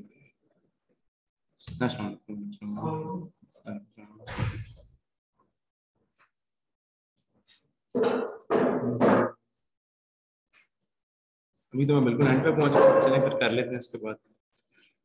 मैं वैसे अच्छा फिर लारावेल फ्रेमवर्क आ जाता है हमारे पास। रिसेंटली हम लोग जो काम कर रहे हैं हमारे पास लारावेल है, PHP का फ्रेमवर्क यूज कर रहे होते हैं हम लोग उसमें। तो फ्रेमवर्क का ये पर्पस होता है कि अगर हम लोग सिंपल पीएचपी के साथ काम करें तो हमें चीज़ें खुद से मैनेज करनी पड़ती हैं, मतलब खुद से डेटाबेस के साथ कनेक्शन करना पड़ता है, खुद से चीज़ें मैनेज करनी पड़ती हैं। तो उसके लिए हमारे पास डिफरेंट किस्म के फ्रेमवर्क्स बने हुए हैं। लारावेल आ जाता है, उसके अलावा हमारे पास कोऑर्डिनेटर आ जाता है, कोऑर्डिनेटर के अलावा केपीएचपी वगैरह ये जेंट फ्रेमवर्क है, ये सारी चीज़ें आ जाती हैं। तो इसमें यह है कि लारावेल फ्रेमवर्क जो होता है उसमें बेसिकली कंपोजर्स वगैरह होते हैं, उसके थ्रू आप चीज़ें इंस्टॉल करवाते हैं, पैकेजेस वगैरह होती हैं। फिर जो हमारे पास लारावेल होता है ये एमवीसी के पैटर्न को फॉलो करता है, मॉडल व्यू कंट्रोलर। उसमें ये होता है कि कोड ऑफ सेपरेशन हो जाती है कि मॉडल जो है वो डेटाबेस के साथ डिफाइन कर रहा होता है, चीज़ें कंसेप्ट होते हैं, उसके साथ व्यू जो होता है फ्रंट एंड के एचटीएमएल वगैरह की चीज़ें हमारे पास फ्रंट एंड पे आ जाती हैं। और कंट्रोलर जो होता है मिडल मैन का काम कर रहा होता है कि वहाँ से चीज़ें मैनेज कर रहा होता है कि मैंने ये डाटा ले लिया है, मेरे पास आया, मैंने अब कंट्रोलर को भेजना है यानी मैंने मॉडल को भेजना है। तो उसके साथ सर्विसेज के थ्रू मैनेज कर रहे होते हैं चीज़ें उसमें। फिर उसमें ये चीज़ें एमवीसी पैटर्न आता है। फिर ये हमारे पास ये आता है कि फ्रंट एंड पे यानी कि एचटीएमएल सीएसएस के साथ जब हमने काम कर लिया, उसके बाद जब हम लारावेल के साथ आते हैं तो लारावेल हमारे पास ऑलरेडी फ्रंट एंड पे डिफरेंट टेक्नोलॉजीज के साथ आ रहा होता है। लारावेल बाय डिफॉल्ट जब हम लोग डाउनलोड करते हैं तो व्यू जेएस के साथ आता है, मतलब जो काम हमने एचटीएमएल सीएसएस के साथ या जेक्यूरी के साथ खुद से मैनेज करने हैं वो हमारे पास व्यू जेएस जो सी होती हैं वो सिंगल एक लाइन एक वी मॉडल के थ्रू हम लोग उसको अचीव करवा देते हैं उस चीज़ों को हम लोग। मतलब उसके अचीविंग में मतलब हम लोग पहले क्या करेंगे कि अगर हम जेक्यूरी के थ्रू करते होते थे तो उसमें क्या करते थे, हम पहले फील्ड्स को पकड़ते थे, फील्ड पकड़ के उसको हम उसको कहते थे इसकी वैल्यू ये चेंज करवाओ, उसके साथ ये करो। फिर वो टू वे बैंडिंग नहीं होती थी, मतलब एक डाटा चेंज हुआ तो दूसरी जगह पे शो नहीं होता था। फिर ये जो रिएक्ट या वीओजेएस लैंग्वेजेस आई हैं तो इसका मकसद ये होता है कि ये आपका टू वे बाइंडिंग होती है, यानी कि आपने एक डाटा चेंज किया फौरन आपका इम्पैक्ट शो हो जाता है उसके पेज के अंदर। ये सारी चीजें उसमें आती हैं। फिर आपके डेवलपमेंट एनवायरनमेंट्स होते हैं, मतलब आपने जब कोड कर लेते हैं आप रियल एनवायरनमेंट में जाते हैं, जब आप उसमें किसी ऑफिस में काम कर रहे होते हैं तो आपके पास क्या होता है कि लोकल प्रोडक्शन होती है, एक लाइव प्रोडक्शन होती है। लोकल का कंसेप्ट जो होता है कि आपने लोकली सिस्टम में काम किया अपने पे, जब मैंने चेंजेस पुश की हैं तो वो मेरे पास इंटीग्रेशन लेवल पे जाएगी, मतलब डिफरेंट किस्म के फ्लो आ रहे होते हैं। लोकल से हमने इंटीग्रेशन में भेजते हैं, इंटीग्रेशन में क्या होता है कि जितने हमारे डेवलपर्स होते हैं सबका कोड कंबाइन होकर शो हो रहा होता है हमारी वेबसाइट के ऊपर। फिर इंटीग्रेशन लेवल के बाद वो क्या होता है कि उसकी क्यूए की जाती है, क्यूए करने के बाद हम लोग सारे कोड को लाइव प्रोडक्शन में भेज देते हैं। जो लाइव होती है हमारे पास उसमें हम लोग डायरेक्टली चेंजेस नहीं कर रहे होते, चेंजेस जो सी होती है हमारे पास लोकल एनवायरनमेंट में होती हैं। लाइव का कोई बग आ जाएगा उसको भी हम लोग इंस्पेक्ट करेंगे, लेकिन लोकली अपने सिस्टम पे करेंगे, उसको फिक्स करने के बाद उसको हम लाइव पे पुश करेंगे। क्योंकि लाइव के साथ आप नहीं खेल रहे होते, आप कभी भी काम कर रहे होंगे आप लाइव के अंदर चेंजेस नहीं कर रहे होंगे अनटिल कि आपको पता होगा कि ऐसी चीज है कि इस टाइम मेजर है जो मेरे पास लोकल पे प्रोड्यूस ही नहीं हो रही है, लाइव पे बग आया हुआ है, क्लाइंट ने मुझे कहा हुआ है कि जी मेरी वेबसाइट में ये चीज नहीं सेव हो रही है, ये चीज है उसको देखें आप। तो उसमें फिर हम लोग लाइव को जाके देखते हैं इसमें सारी। फिर हमारे पास डिफरेंट इंटर्नशिप्स आती हैं, वो ऑफिस में इंटर्नशिप वगैरह करते हैं तो उसके थ्रू आती हैं। फिर डिफरेंट किस्म के हमारे पास वेबसाइट्स हैं जिनके थ्रू आप जाके काम ढूंढ सकते हैं, सर्च कर सकते हैं। फाइवर वगैरह आ जाता है, अपवर्क आ जाता है आपका, फ्रीलांसिंग वेबसाइट्स आते हैं आ जाती हैं, सारी की सारी ये चीज़ें आती हैं उसमें। मुझे आप लोग अपना बताएं, आप लोगों का स्किल लेवल के और क्या कर रहे हैं आप लोग। ठीक है, 6 सेमेस्टर के हैं। ठीक है, दोनों 6 सेमेस्टर के हम लोग। तो अभी आप लोगों का फाइनल ईयर आने आगे कब साथ में आप लोग चूज करेंगे ना, तो जरी बात आप इसमें सॉफ्टवेयर इंजीनियरिंग कर रहे होंगे, नेटवर्किंग वाले तो हो नहीं सकते, वो यहाँ पे आएंगे नहीं नेटवर्किंग वाले, सॉफ्टवेयर इंजीनियरिंग का ही आप लोगों का भी। ठीक है, तो आप लोगों का कौन सा कोर्स चल रहा है इस टाइम पे? वेब का कोर्स अभी स्टार्ट होना है या कर रहे हैं आप लोग? पढ़ चुके हैं, ठीक है, सही है। हाँ वैसे ही है वेब के कोर्स में।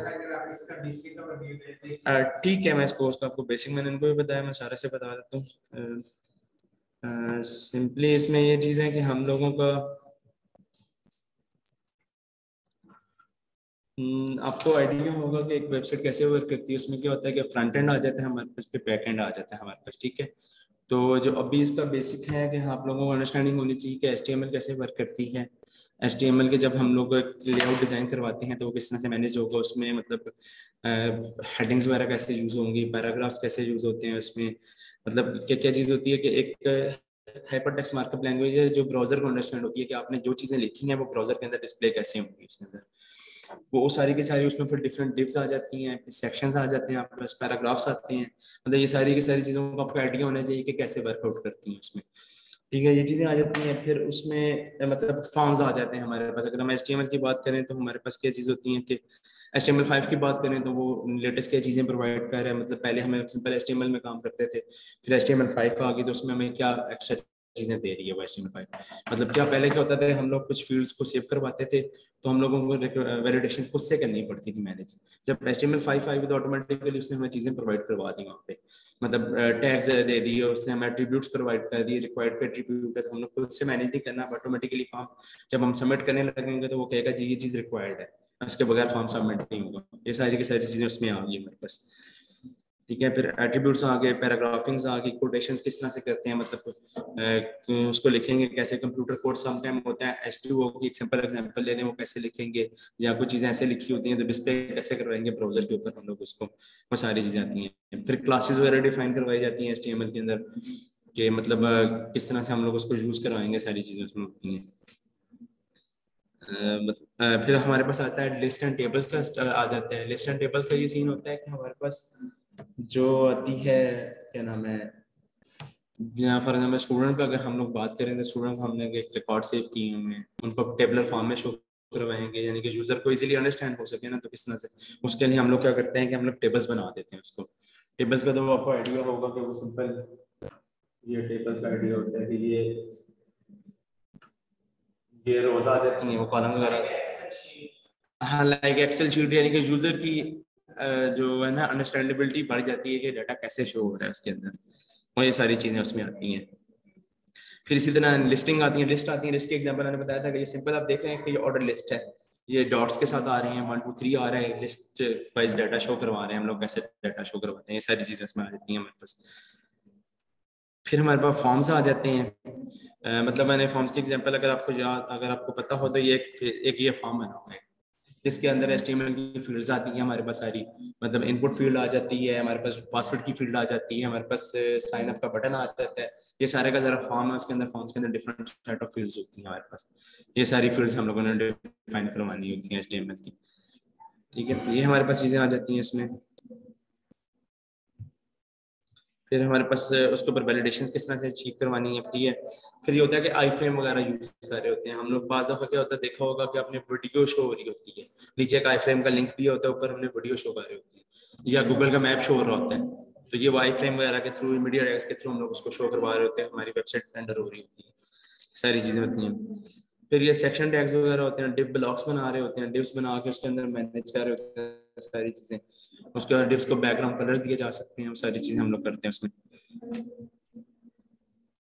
मतलब आउटलाइन कैसे देनी है उसको, लगे डॉक्यूमेंट को किस तरह से डिफाइन करवाना है आपने, उसके अंदर वो क्या चीजें कर सकते हैं हम लोग, सारी उसमें चीजें आती हैं। फिर हमारे पास आ जाता है CSS की स्टाइलिंग वगैरह आ जाती है। तो मतलब HTML का आपको आइडिया होगा कि आपने फॉर्म भी बना लिया, आपने लेआउट भी डिजाइन कर लिया, लेकिन अभी तक क्या था कि वो सारे का सारा प्लेन था, मतलब कोई कलरिंग नहीं थी, कोई उसमें इजी नजर नहीं आ रहा था कि क्या चीजें। उसके लिए हमने क्या किया, हमने डिफरेंट कलर्स अप्लाई करने शुरू कर दिए, हमने उसके ऊपर एनिमेशन देनी शुरू कर दी, हमने उसको डिफरेंट चीजें देने लग पड़े, तो वो CSS के थ्रू हम लोग अचीव करवाते हैं। डिजाइन के ऊपर मतलब डिजाइनिंग उसके सारी आ जाती है, मतलब उसके बगैर क्या होगा, सिंपल फील्ड्स बनी है, कोई चीजें नहीं आ रही। अगर मैं इसकी एग्जांपल देखूं तो ये अब रेड हाईलाइट हो रहा है या ये चीजें हो रही हैं, ये बटन ना होता, अगर अपने सारे का सारा ब्लैक कर दूं तो आपको कोई समझ नहीं आ रहा होगा कि क्या चीजें हैं। तो ये CSS के थ्रू हमने उस सारे को चीजों को अचीव की है उसमें। फिर इसमें डिफरेंट आ जाते हैं कि पैराग्राफिंग कैसे है, वाइट स्पेसिंग देनी है, अगर आपने स्पेसेस देख के कैसे शो करवाने हैं, बॉक्सेस के अंदर बॉक्स बनाने हैं तो किस तरह से करेंगे, वो सारी चीजें इसके अंदर आ जाती हैं इसमें। फ्लोट की क्लासेस यूज करवानी है, इनलाइन ब्लॉक कैसे यूज करने हैं, सारी चीजें आती हैं। टूल टिप्स होता है कि बाज़ दफा आपने देखा होगा कि यहाँ पे जाएं तो आपके पास ये टूल टिप्स, ये जो आ रहा है व्हाट्स योर फर्स्ट नेम, ये टूल टिप वगैरह होती है, आपने यूजर को वो करना होता है इंडिकेट की क्या चीज आपने इनपुट करनी है यहाँ पे ऊपर, ये टूल टिप्स वगैरह आ रही होती है आपके पास, ये सारी आती हैं। फिर अगर बॉर्डर्स वगैरह लगाए होते हैं आपने इसके डिजाइन के ऊपर सारे। फिर नेविगेशन बार का आइडिया होगा, मतलब फेसबुक वगैरह के अंदर जाएं तो मेन्यू बार्स आ रहे होती हैं, तो वो HTML के थ्रू आप वो बना सकते हैं, उनको CSS के थ्रू अपने कलरिंग दे सकते हैं, ड्रॉप डाउन वगैरह डिजाइन कर सकते हैं। फिर मीडिया क्यूरीज का कंसेप्ट आता है कि हम लोग जब एक वेबसाइट बना ली मैंने, एक लेआउट डिजाइन कर लिया, तो अब मैं जब उसको किसी मोबाइल व्यू पे लेके जाऊंगा या किसी टैबलेट व्यू पे ले जाऊंगा तो कैसे ब्रेक करूंगा मैं इसको। मतलब वो बनेगा तो एक ही हमारा डाटा सेट सारा बनेगा, तो उसको हम यूज करते हैं किस तरह से मैनेज करें मीडिया के। फ्लेक्स बॉक्स वगैरह का होता है एनिमेशन, हम लोग एनिमेशन एनिमेटेड वीडियोस वगैरह या एनिमेटेड इमेजेस वगैरह शो कर रहे होते हैं, वो सारी चीजें उसमें आती हैं। ट्रांसफॉर्मेशन होती है कि 3D लेवल के अपने को इमेज शो करवानी है तो किस तरह से करते हैं, उसकी वो सारी होती हैं उसमें। फिर जावास्क्रिप्ट का आ जाता है कि हमारे पास HTML और CSS का, मैंने उनको भी बताया था कि HTML CSS कोई प्रोग्रामिंग लैंग्वेज नहीं है। बेसिकली वो HTML अब डिफाइन करते हैं, HTML में टेक्स्ट मार्कअप लैंग्वेज बनाते हैं सारी, CSS के थ्रू उसके ऊपर अप्लाई कर देते हैं स्टाइलिंग वगैरह। प्रोग्रामिंग कुछ नहीं कर रहे हैं हम, सिर्फ उसको डिजाइन कर रहे हैं सारे का सारा। फिर जावास्क्रिप्ट है ब्राउजर के अंदर होती है, उसमें हम कोडिंग कर सकते हैं, उसके अंदर हम 2+2 4 कर सकते हैं। अदरवाइज आप HTML में करेंगे तो वो कहेगा कि जो चीज लिखी है उसे एज इट इज प्रिंट कर देनी है, उससे प्रोग्राम कुछ नहीं करना, उसने कोई चीज परफॉर्म नहीं करनी है। अब जावास्क्रिप्ट पे ये चीजें आ जाती हैं कि स्कोप वगैरह क्या है, वेरिएबल्स किस तरह से होते हैं, सारी चीजें होती हैं। रेगुलर एक्सप्रेशंस क्या होते हैं, एरर्स वगैरह को कैसे मैनेज करना है आपने। फिर उसी तरह जावास्क्रिप्ट की एक लाइब्रेरी है जो jQuery है, उसको यूज करते हैं, क्योंकि जावास्क्रिप्ट जो है वो काफी आपका वो एडवांस लेवल का होता है, उसमें चीजें वो हम लोग मोस्टली उसको यूज नहीं करते। उसके बाद इस वजह से jQuery लाइब्रेरी आ गई है, वो ज्यादा इजी होती है यूज करने के लिए, बजाय इसके कि मैं जावास्क्रिप्ट में जाऊँ जाकर वहाँ पे चीजें मैनेज करूँ, document dot get by element by ID करूँ। सिंपल इसमें jQuery का टैग पकड़ के हम लोग उसको अपडेट कर सकते हैं, तो हमारे पास सारी चीजें देती हैं। फिर ये गूगल डेवलपर टूल्स होते हैं, मतलब हम लोग जब कोई काम कर रहे होते हैं तो हमारे पास टूल्स के थ्रू हम लोग चीजें मैनेज कर रहे होते हैं। इंस्पेक्ट एलिमेंट होता है हमारे पास, मतलब हम लोगों ने कोई जब काम किया तो हमारे पास उसमें अगर हम चेंज देखना चाह रहे हैं या कोई चीजें होती हैं तो हम कैसे मैनेज करते हैं। मेन हमारा सारे का सारा इसके साथ चीजें मैनेज हो रही होती हैं कि सर्वर साइड पे कोई कॉल जा रही है तो हमें नेटवर्क से पता लग जाता है कि सर्वर पे कॉल गई है, या ऐसी चीजें गई सारी की सारी हम यहाँ पे मैनेज कर रहे होते हैं। या हमें आइडिया और होता है इंस्पेक्ट एलिमेंट से हम चीज कर सकते हैं कि अगर फॉर एग्जाम्पल ये डिप बड़ी है, ये डिप छोटी है, तो मैं इसकी क्या चीज इसकी प्रॉपर्टी दूँ, तो वो सारे के सारे हम लोग इंस्पेक्ट एलिमेंट के थ्रू मैनेज कर सकते हैं, इसलिए हम उसको यूज करते थे। जी नहीं नहीं, साथ साथ करेंगे, साथ साथ एग्जाम प्रैक्टिकल साथ होगा ना सारी चीजें। प्रैक्टिकल तो मैं तो अभी आपको ओवरव्यू दे रहा था सारे का सारी चीजें, मतलब इस कोर्स के। हाँ वो सारी चीजें होंगी, मतलब ये जितनी चीजें हैं उनको हम लोग साथ साथ एग्जाम्पल वाइज चलेंगे। बाकी ये होता है कि आप HTML का इधर आप भी सुन लें। आप लोग जब कोई कोर्स करते हैं ना तो वो अब टीचर ने अपने पढ़ा के जाना होता है, ठीक है, उससे कंसेप्ट देना। अब आपकी रिस्पॉन्सिबिलिटी होती है कि आपने उसको कितना एक्सपीरियंस प्रैक्टिकल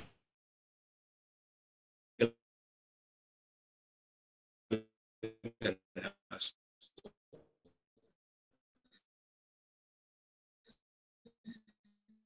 मतलब अगर आपने खाली कोर्स पढ़ना है, यहाँ पे मैं कोर्स पढ़ा दूंगा, आपने चले प्रैक्टिस नहीं करनी है, आपको नहीं समझ है, फील्ड में जाते हैं तो वो आपको कहेगा जी आप तो 4 साइड। अब ये जो पिछला गुजरा कोरोना की वजह से वो लोग वैसे ही इस टाइम जॉब्स बहुत हैं, लेकिन वो यही क्या चल रहा है आपका। सर हम कहते हैं कि आप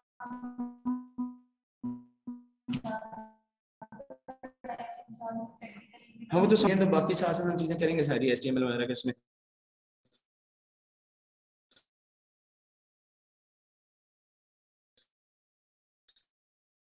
सारी चीजें वो उसमें होंगी वो तो।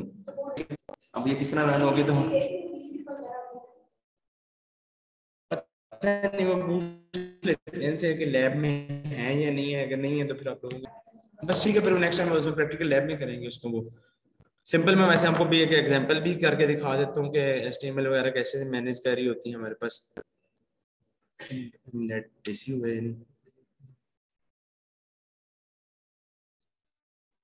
वो उसमें आती है। मैं बता रहा था कि बूटस्ट्रैप का फ्रेमवर्क आ जाता है, मतलब HTML CSS आपने डिफाइन कर ली, अब क्या है कि बूटस्ट्रैप नेट को क्या हुआ, ये बंद हो गया नेट इसका। बूटस्ट्रैप के डिफरेंट एलिमेंट्स होते हैं, फॉर्म्स वगैरह यूज कर सकते हैं, उसमें मॉडल्स यूज होते हैं, पॉपअप्स के लिए वो आ रहे होते हैं, मॉडल्स वगैरह आते हैं उसमें।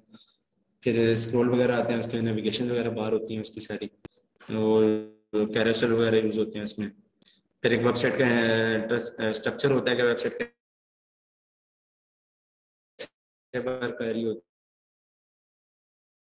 है, फ्रंट एंड होता है, आपका बैक एंड होता है, सेव करवाना होता है, ये सारी चीजें सेट करने के बाद मैंने सर्वर पे PHP को भेज दिया। अब लेकिन जब मैंने डेटाबेस में यूज की तो वो क्या हुआ कि वो सर्वर भी यहाँ तक पड़ी हुई है।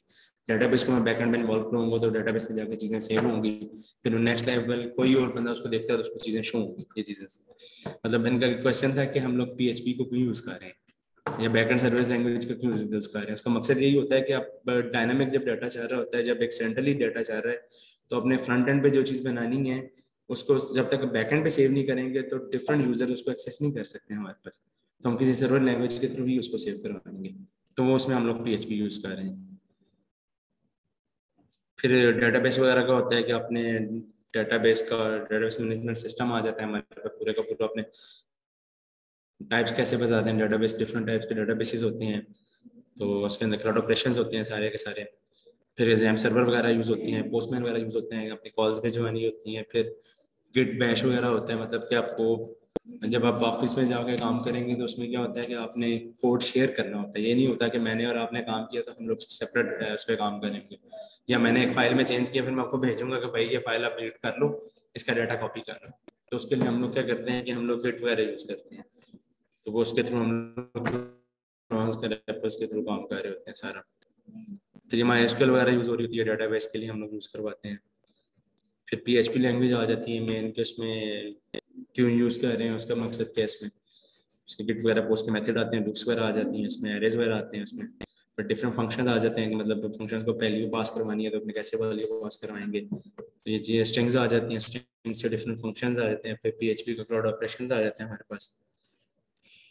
तो ये सारी एग्जांपल्स आ जाती हैं। फिर ऊपर आपने पढ़ी होगी, ऊप के कंसेप्ट इम्प्लीमेंट होते हैं जब आप लाइव उसमें जाके काम कर रहे होंगे ऑर्गेनाइजेशन पे, तो फिर आपने ऊप के साथ काम करना होता है कि मतलब डिफरेंट क्लासेस बना के आपने वहाँ पे यूज़ की हुई हैं, उनके अलग से कंसेप्ट यूज़ होते हैं। फिर Laravel library, Laravel framework use करते हैं हम लोग, क्योंकि सिंपल अगर हम काम करेंगे तो हम लोग प्योर PHP में लिखेंगे तो उसमें फिर चीज़ें मैंने करना खुद से करेंगे। जब हम फ्रेमवर्क की बात करें ये सारी चीज़ें आती हैं इसमें।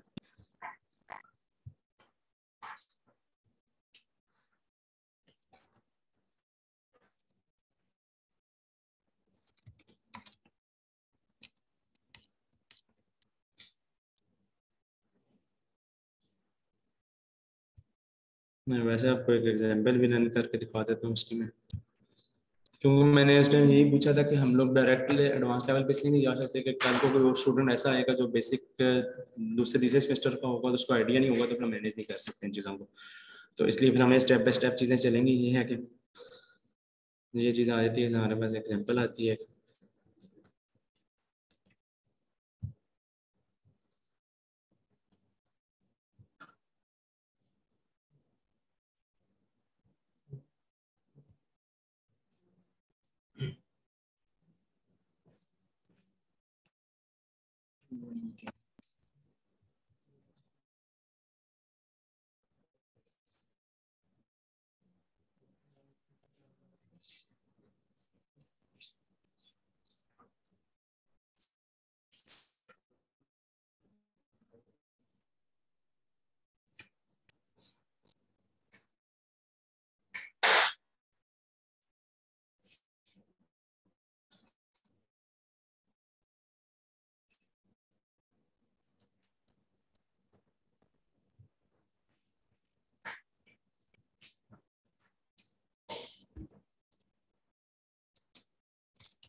अभी तो मैं सिंपल वो टेक्स्ट फाइल बना रहा हूँ एज अ नोटपैड के अंदर ही। तो नहीं तो नॉर्मली हम लोग यूज करते हैं, कोई एडिटर यूज कर रहे होते हैं, सबलाइम हो सकता है, नोटपैड एडिटर यूज कर सकते हैं, नोट प्लस प्लस प्लस।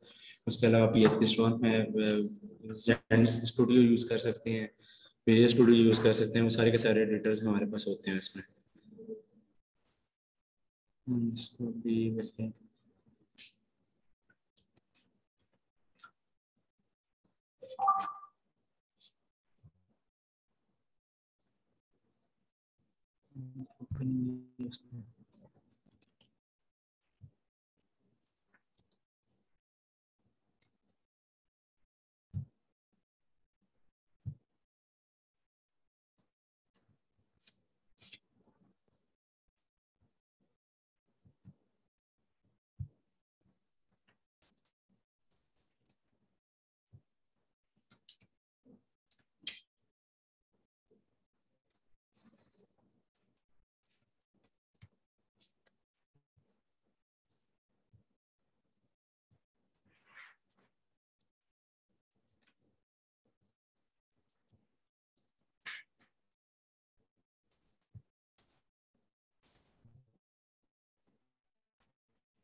अगर आप अपने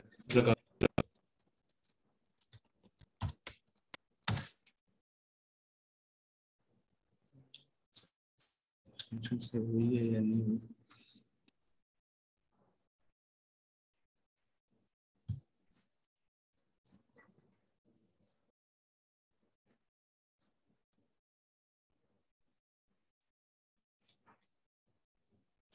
ठीक है, अब मैंने जो सी एक इंडेक्स की फाइल बनाई थी, जो सिंपल हमारे पास मैंने फाइल बनाई, उसके अंदर मैंने HTML का कोड लिखा है उसको। जो HTML की फाइल होती है उसकी एक्सटेंशन होती है .html। उसको .html के साथ सेव करेंगे तो आपके पास, तो मैंने जो चीज़ लिखी हुई थी वहाँ पे पैराग्राफ हेडिंग वगैरह वो चीज़ें उसको शो करवा देंगे कि ये चीज़ है उसमें।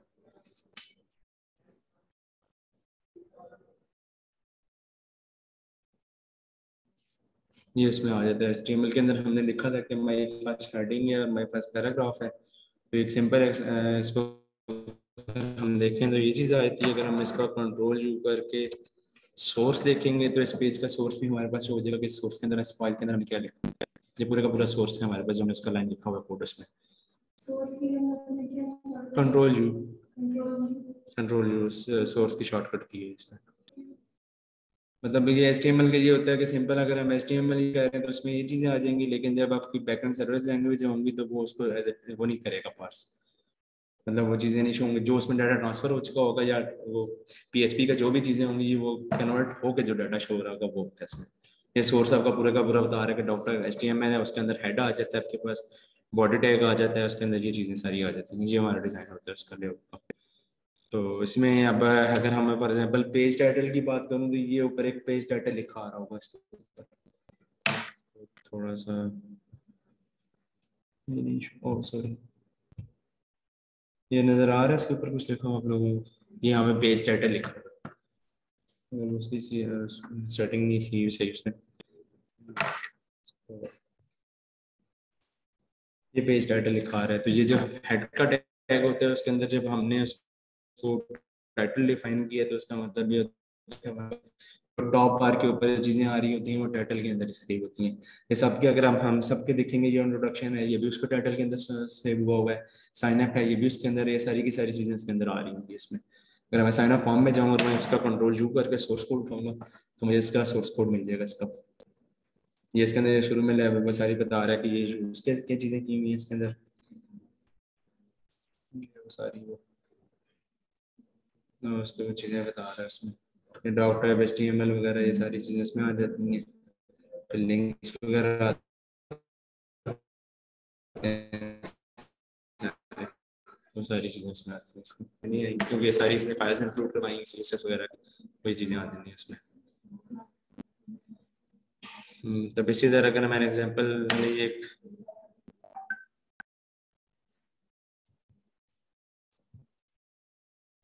ये मेरी फाइल थी जो से, ठीक है, मैंने इसके अंदर अब हेड वगैरह लिख लिया था। अगर मैं इसी चीज को कॉपी करके मैं इसको चेंज करता हूँ,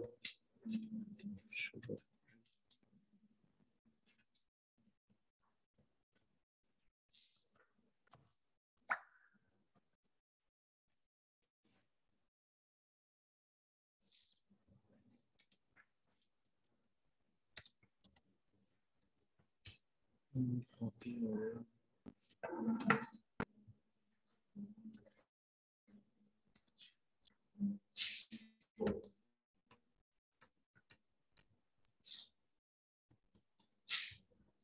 साफ है।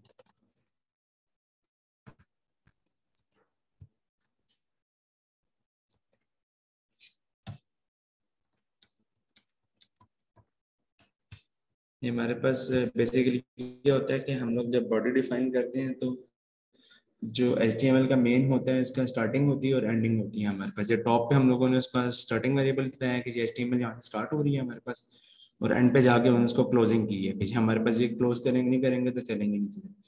ये बेसिकली हम लोग का इसका स्ट्रक्चर है इसका मेन। फिर हेड का टैग आता है, उसके हेड के अंदर हम लोगों ने टाइटल डिफाइन करवाना होता है। और जो बॉडी होती है वो बॉडी हेड के जो होता है वो हेड टॉप के ऊपर चल रहा होता है हमारा, ये सारे का सारा ये हेड है। इस जगह पे ये हेड वाली चीज आती है। ये जो नीचे हमारी जितनी भी आ रही होती है स्पेस के अंदर, ये सारी की सारी हमारी बॉडी टैग के अंदर आ रही होती है इसमें। फिर बॉडी के अंदर आप डिफरेंट किस्म के इसको यूज करवा सकते हैं आप सारी चीजों को। अभी मैं वो एग्जांपल बताने लगा था कि अब मैंने हेडिंग्स को डिफाइन करवाया है, तो मैं अब इन हेडिंग्स का डिफरेंस आपको बताता हूँ कि जो डिफरेंट हेडिंग्स का क्या आता है इसमें। ये आपको डिपेंड करता है कि आपकी रिक्वायरमेंट क्या है, आपको किस तरह से अपने शो करवाना है, तो सारी की सारी जगह फिर आप हेडिंग्स को यूज कर सकते हैं। किसी जगह अपने सब हेडिंग अपने शो करवानी है, एक मेन हेडिंग है तो वो H1 की आ जाएगी, सब हेडिंग H2 की लगा सकते हैं उसके अंदर आप।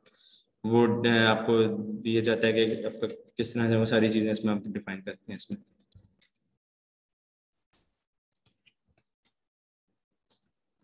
तो मैंने इसको सेव कर लिया, जस्ट मैं इस पेज को रिफ्रेश करूंगा जाके, तो मेरी जो चेंजेस हैं उसके अंदर शो हो जाएंगी। ये सारी की सारी हमारे पास हेडिंग्स आ जाती हैं। और ये होता है कि जो हेडिंग्स हो गए, पैराग्राफ्स हो गए, डिव्स होगी, जब भी हम रखेंगे तो ये ऑटोमेटिकली न्यू लाइंस पे चले जाते हैं। इसको हमने खुद से लाइन नहीं देनी क्योंकि ये है ही, ये वो ब्लॉक लेवल एलिमेंट्स होते हैं, ये खुद ब खुद न्यू लाइन पे मूव हो जाते हैं सारे। अब पैराग्राफ है, पैराग्राफ को उसने खुद मूव कर दिया न्यू लाइंस के ऊपर जाके, मैंने खुद नहीं किया, खुद ऑटोमेटिकली मूव होती हैं। और ये मार्जिन में खुद देते हैं मार्जिन। अगर आप देख रहे होंगे ये दोनों डिप्स के अंदर स्पेस आ रही है, ये मार्जिन है, ये ऑटोमेटिकली मार्जिन उसने खुद दे दिया कि जब HTML को ये चीज मिली है तो उसने उसको कर दिया। फिर इसी तरह ये होती है कि ये हमारे पास मेन में हेडिंग आ जाती है, उसके अंदर एक डिव आ जाती है, डिव के अंदर हमने सब हेडिंग रखनी है तो हो सकता है हम H2 को यूज कर लेंगे, H3 को यूज कर लेंगे। पैराग्राफ्स हैं तो पैराग्राफ्स के लिए हम लोग सिंपल यूज कर लेंगे। अगर आप इनको देखें तो हम लोगों ने यहाँ पे कोई कलरिंग नहीं हुई हुई यूज, तो CSS हम इस पे इसलिए इम्प्लीमेंट करेंगे कि ये इसको कलरफुल किया जा सके, यूजर को समझ आ सके कि क्या चीज बनेगी इसके ऊपर। तो CSS की स्टाइलिंग इसलिए यूज होंगी इसके ऊपर जाकर, ये चीजें आती हैं इसमें। तो इसी तरह डिफरेंट इसके टैग्स होते हैं HTML के अंदर, डिफरेंट चीजें होती हैं, एंकर्स आते हैं, एंकर टैग्स आ जाते हैं, सोर्स आ जाते हैं, H रेफरेंस आ जाते हैं हमारे पास, इमेजेस टैग आ जाती हैं। वो सारे के सारे टैग्स हम लोग के साथ साथ उसको रीड आउट करेंगे उसमें, वो चीजें आती हैं सारी। क्वेश्चन वगैरह आप लोगों को माइंड में, सर बूस्ट कैसा लगता है? क्वेश्चन को आइडिया दे देता हूँ।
जब आप लोग मार्केट में काम कर रहे होंगे तो आप एक चीज याद रखिएगा, आप कैपिटल वर्ड में नहीं लिखते किसी को कुछ।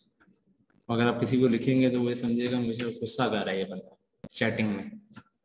जब आपने किसी को स्काइप पे मैसेज किया, आपका ऑनर के साथ कम्युनिकेशन जा रही है, आपने उसको कैपिटल वर्ड में लिख के भेजा, तो आपको कहेगा क्या मसला, आप रूड क्यों हो रहे हैं मेरे साथ आप उसमें। अक्सर आप किसी फॉरेन क्लाइंट के साथ लगेंगे तो आपको डायरेक्ट हो जाएगा आपने क्यों लिखा है ऐसे। आपको बड़ा उसमें करना पड़ता है, ख्याल करना पड़ता है कि अपने चैट करते हुए अपने इस तरह का कुछ भी नहीं उसके साथ करना इसमें।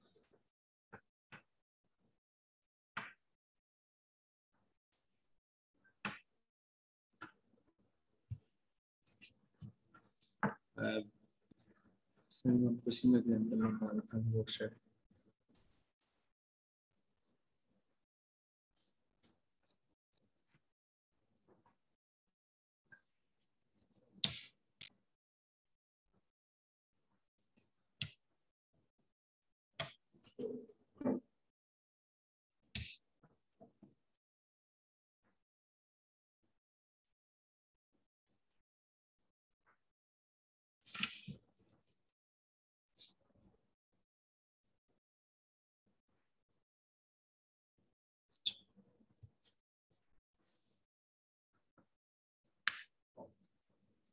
बूटस्ट्रैप का ये भी फायदा होता है कि रिस्पॉन्सिवनेस खुद उसने मैनेज की होती है, बजाय इसके कि हम चीज़ों को मैनेज करेंगे, रिस्पॉन्सिवनेस उसने खुद से मैनेज की होती है। इसमें बूटस्ट्रैप का ये होता है इसमें। फॉर एग्जांपल हमने कोई चीज़ एक बनाई है तो उसको अगर मोबाइल व्यू पे खोलेंगे तो वो कैसे शो होगी, टैबलेट पे खोलेंगे तो कैसे डिस्प्ले होगा। तो बूटस्ट्रैप में वो सारे के सारी चीज़ें मैनेज की होती हैं, वहाँ पे हम लोग ग्रिड्स के थ्रू हम उसको मैनेज कर रहे होते हैं। मतलब मोस्ट ऑफ द टाइम इसकी ये चीज़ें सारी होती हैं। अगर एग्जांपल लें तो ये हेडर्स की एग्जांपल है। जो अपने हेडर्स देखा होगा कि मोस्टली हमने हेडर डिफाइन किए होते हैं कि टॉप लेवल के ऊपर हमारे पास हेडिंग्स आ रही होती हैं कि मेन्यू है, ये कॉन्टैक्ट है, ये कॉन्टैक्ट अस का पेज आ गया, उसके अलावा इसका पेज आ गया, डिफरेंट पेजेस आते हैं तो वो हेडर्स में डिफाइन कर रहे होते हैं। तो ये सारे का सारा ये जो है उसके ऊपर एक एग्जांपल आपको दिखा देता हूँ मैं इसके बूटस्ट्रैप की, कि ये हेडर की एग्जांपल है। तो बजाय इसके कि हम HTML से खुद सारी की सारी चीज़ें लिखें, ये बूटस्ट्रैप के थ्रू उसने सारी की सारी चीज़ें मैनेज की हुई हैं।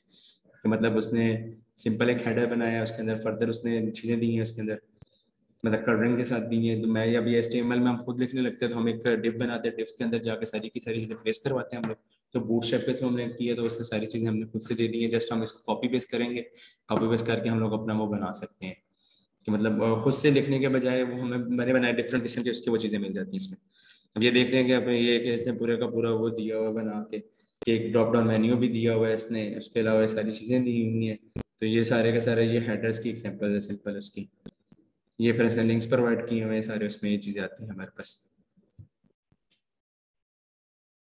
ये हमारे को बूटस्ट्रैप की उसमें सिंपल हेडर वगैरह आता है, तो उसका अगर हम सोर्स कोड देखेंगे तो उसको भी देख लेते हैं।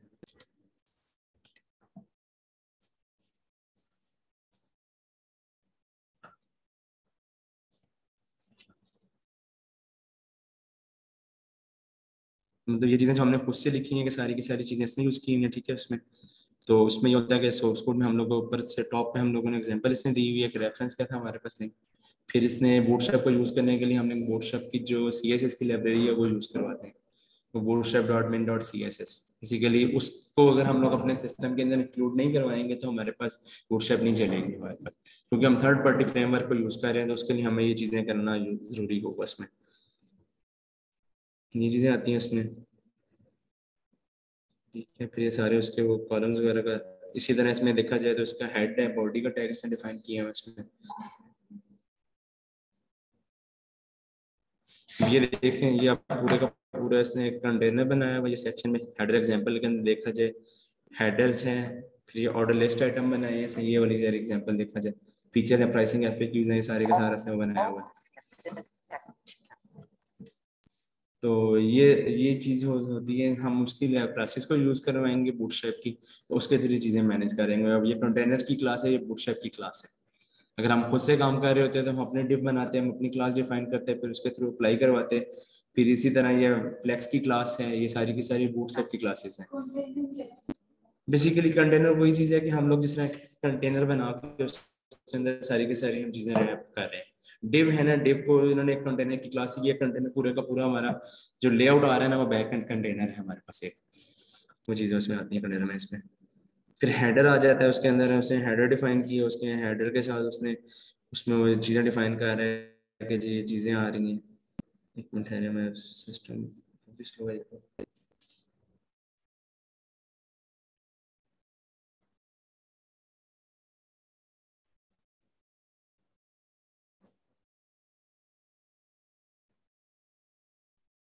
मतलब जो चीजें हमने खुद से लिखनी है वो बूटस्ट्रैप के थ्रू हम लोग मैनेज कर सकते हैं, बजाय इसके कि मैं खुद से चीजें लिखूंगा, खुद से सारी चीजें करने, लेकिन ये है कि हमें वो आइडिया होगा तो हमें पता होगा कि ये किस तरह से चलती है। अब अगर मैं डायरेक्टली आपको जाके जो अनऑर्डर लिस्ट और इसका बता दूं जो उसने यूज की हुई है, अब प्राइसिंग के अंदर उसने एक लिस्ट लिख के आई हुई है प्राइसेस। वेबसाइट होती है, वहां से हम लोग उठा बूटस्ट्रैप बेसिकली एक वेबसाइट है जो बेसिकली सारे के सारे फ्रेमवर्क बना के दिए हुए उन्होंने, उसको हम लोग ज्यादा डाउनलोड कर ले सकते हैं अपने सिस्टम पे, या हम डायरेक्ट लिंक दे सकते हैं उसका। वो CDN लिंक होता है, वो कंटेंट डिलीवरी नेटवर्क लिंक होता है, उस लिंक को हम अपनी वेबसाइट के अंदर इंक्लूड करवाते हैं। फिर वो सारी की सारी चीजें जो वहां से आ रही होती हैं वो हमारे सिस्टम के अंदर इम्प्लीमेंट हो रही होती है। हाँ बूटस्ट्रैप वगैरह तो फ्री होती है, मतलब ये चीजें इसके नहीं होती हैं। वो जस्ट हमने डाउनलोड भी कर सकते हैं हम उसको फ्री यूज करने के लिए, तो उसके लिए हम लोग यूज करवाते हैं ये बूटस्ट्रैप वगैरह को। मतलब मैं वो बता रहा था कि अब ये अगर हम खुद से बनाते हैं तो हमें खुद से कोड करना पड़ना था कि ये नैब और नैब की जो क्लासेस हैं ये सारी की सारी हमें ड्रॉप डाउन बना के दे रही है उसके अंदर, तो इस तरह की चीजें यूज होती हैं इसमें। मैं आपको दिखा देता हूँ, ये अनऑर्डर लिस्ट बना दी है, लिस्ट के अंदर अनऑर्डर लिस्ट एक लिस्ट डिफाइन की है, उसके अंदर लिस्ट आइटम डिफाइन कर दी है, उससे वो सारे के सारे एक सिंगल लाइन के अंदर उसने सारी चीजें डिफाइन करवा दी हैं। तो इसी तरह अगर सब में नहीं होगा या नीचे लिस्ट ओपन करवानी होगी तो वो फिर उसको अलग से कर लेते हैं। तो ये वो सारा बूटस्ट्रैप का यूज कर सकते हैं, मतलब डिफरेंट इसके अंदर इन्होंने चीजें बना के रखी हुई, आपने फॉर्म यूज करना है, आप बूटस्ट्रैप का फॉर्म यूज करने हैं आपने, और चीजें यूज करनी है वो उसकी यूज करने हैं आप जाके सारी। इसको आपको दिखा देता हूँ मैं। अब जिस तरह ये साइन इन है, ये वाला जो आ रहा है ये ड्रॉप डाउन ओपन हो रही है इसके अंदर, तो इसके ऊपर इसने अलग से उसकी वो की होगी फंक्शनैलिटी, ये चीज, ये बटन के क्लिक के ऊपर जो ओपन लिस्ट ओपन हो रही है सारी इसके ऊपर ओपन हो रही है हमारे पास।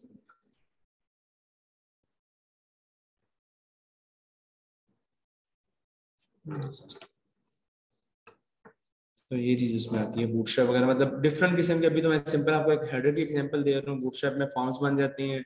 उसके अलावा समटाइम हमने देखा होगा कि पॉपअप ओपन हो रहे होते हैं, पॉपअप में हमने काम करना होता है, उसके अंदर फॉर्म्स को रेंडर करवा सकती हैं, तो मॉडल्स होते हैं इनके, और डिफरेंट उसमें चीजें आ जाती हैं, कैरोसेल आ जाते हैं, इमेजेस वगैरह के लिए आपने वो देखा होगा, आपका इमेजेस मूव हो रहे होती हैं वेबसाइट्स के ऊपर, तो वो सारी चीजें इसके अंदर आ जाती हैं हमारे पास।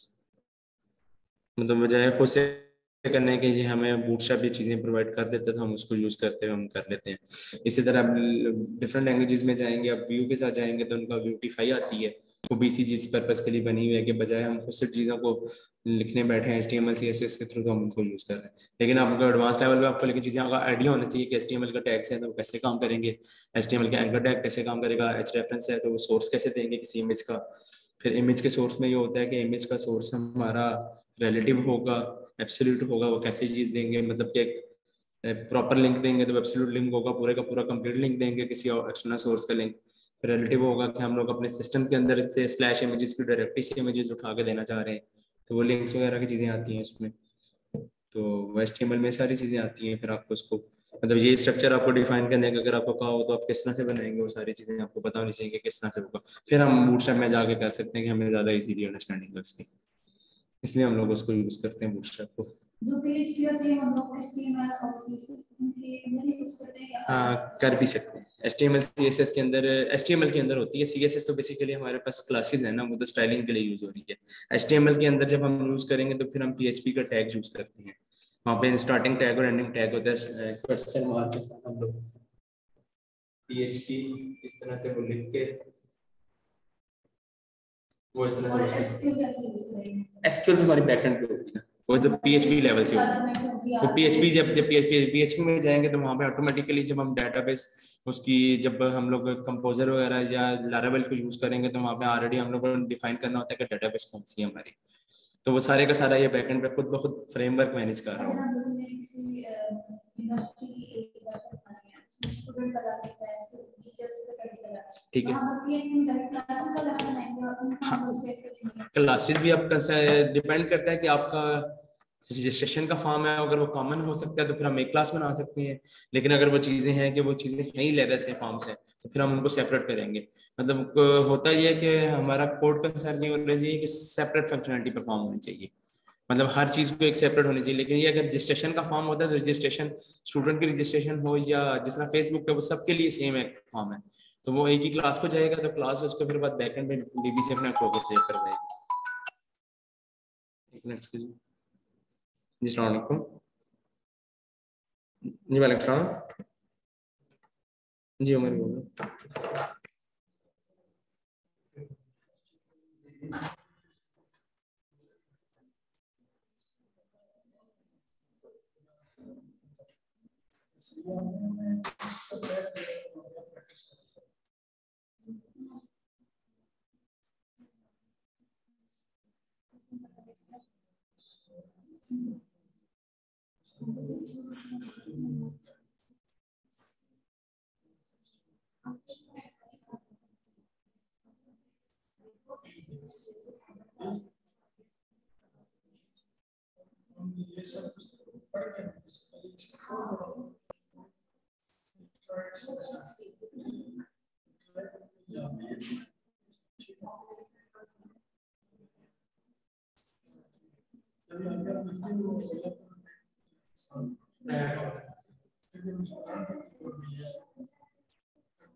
क्या कह रहे थे हम लोग?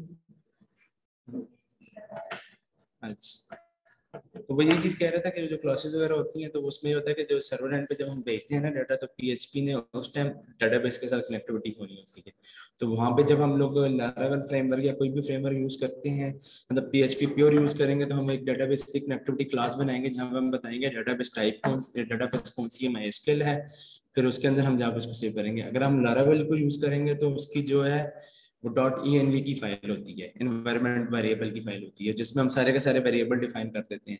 तो उसमें जस्ट हमने क्या करना होता है, अपने बताना होता है कि हमारे डेटाबेस का नाम ये है, और जो डेटाबेस हमारी जो यूज होनी होती है वो हम लोग जब जैम सर्वर को यूज करेंगे ना, सर्वर के पास बेसिकली एक्सेस होती है कि जब हम लोग पीएचपी इटसेल्फ रन नहीं होगी जब तक हमारे पास जैम सर्वर या वैम सर्वर नहीं चाह रहा होगा, विंडो अपाचे सर्वर या जैम सर्वर नहीं चाह रहा होगा, तब तक हमारी पीएचपी नहीं रन होगी।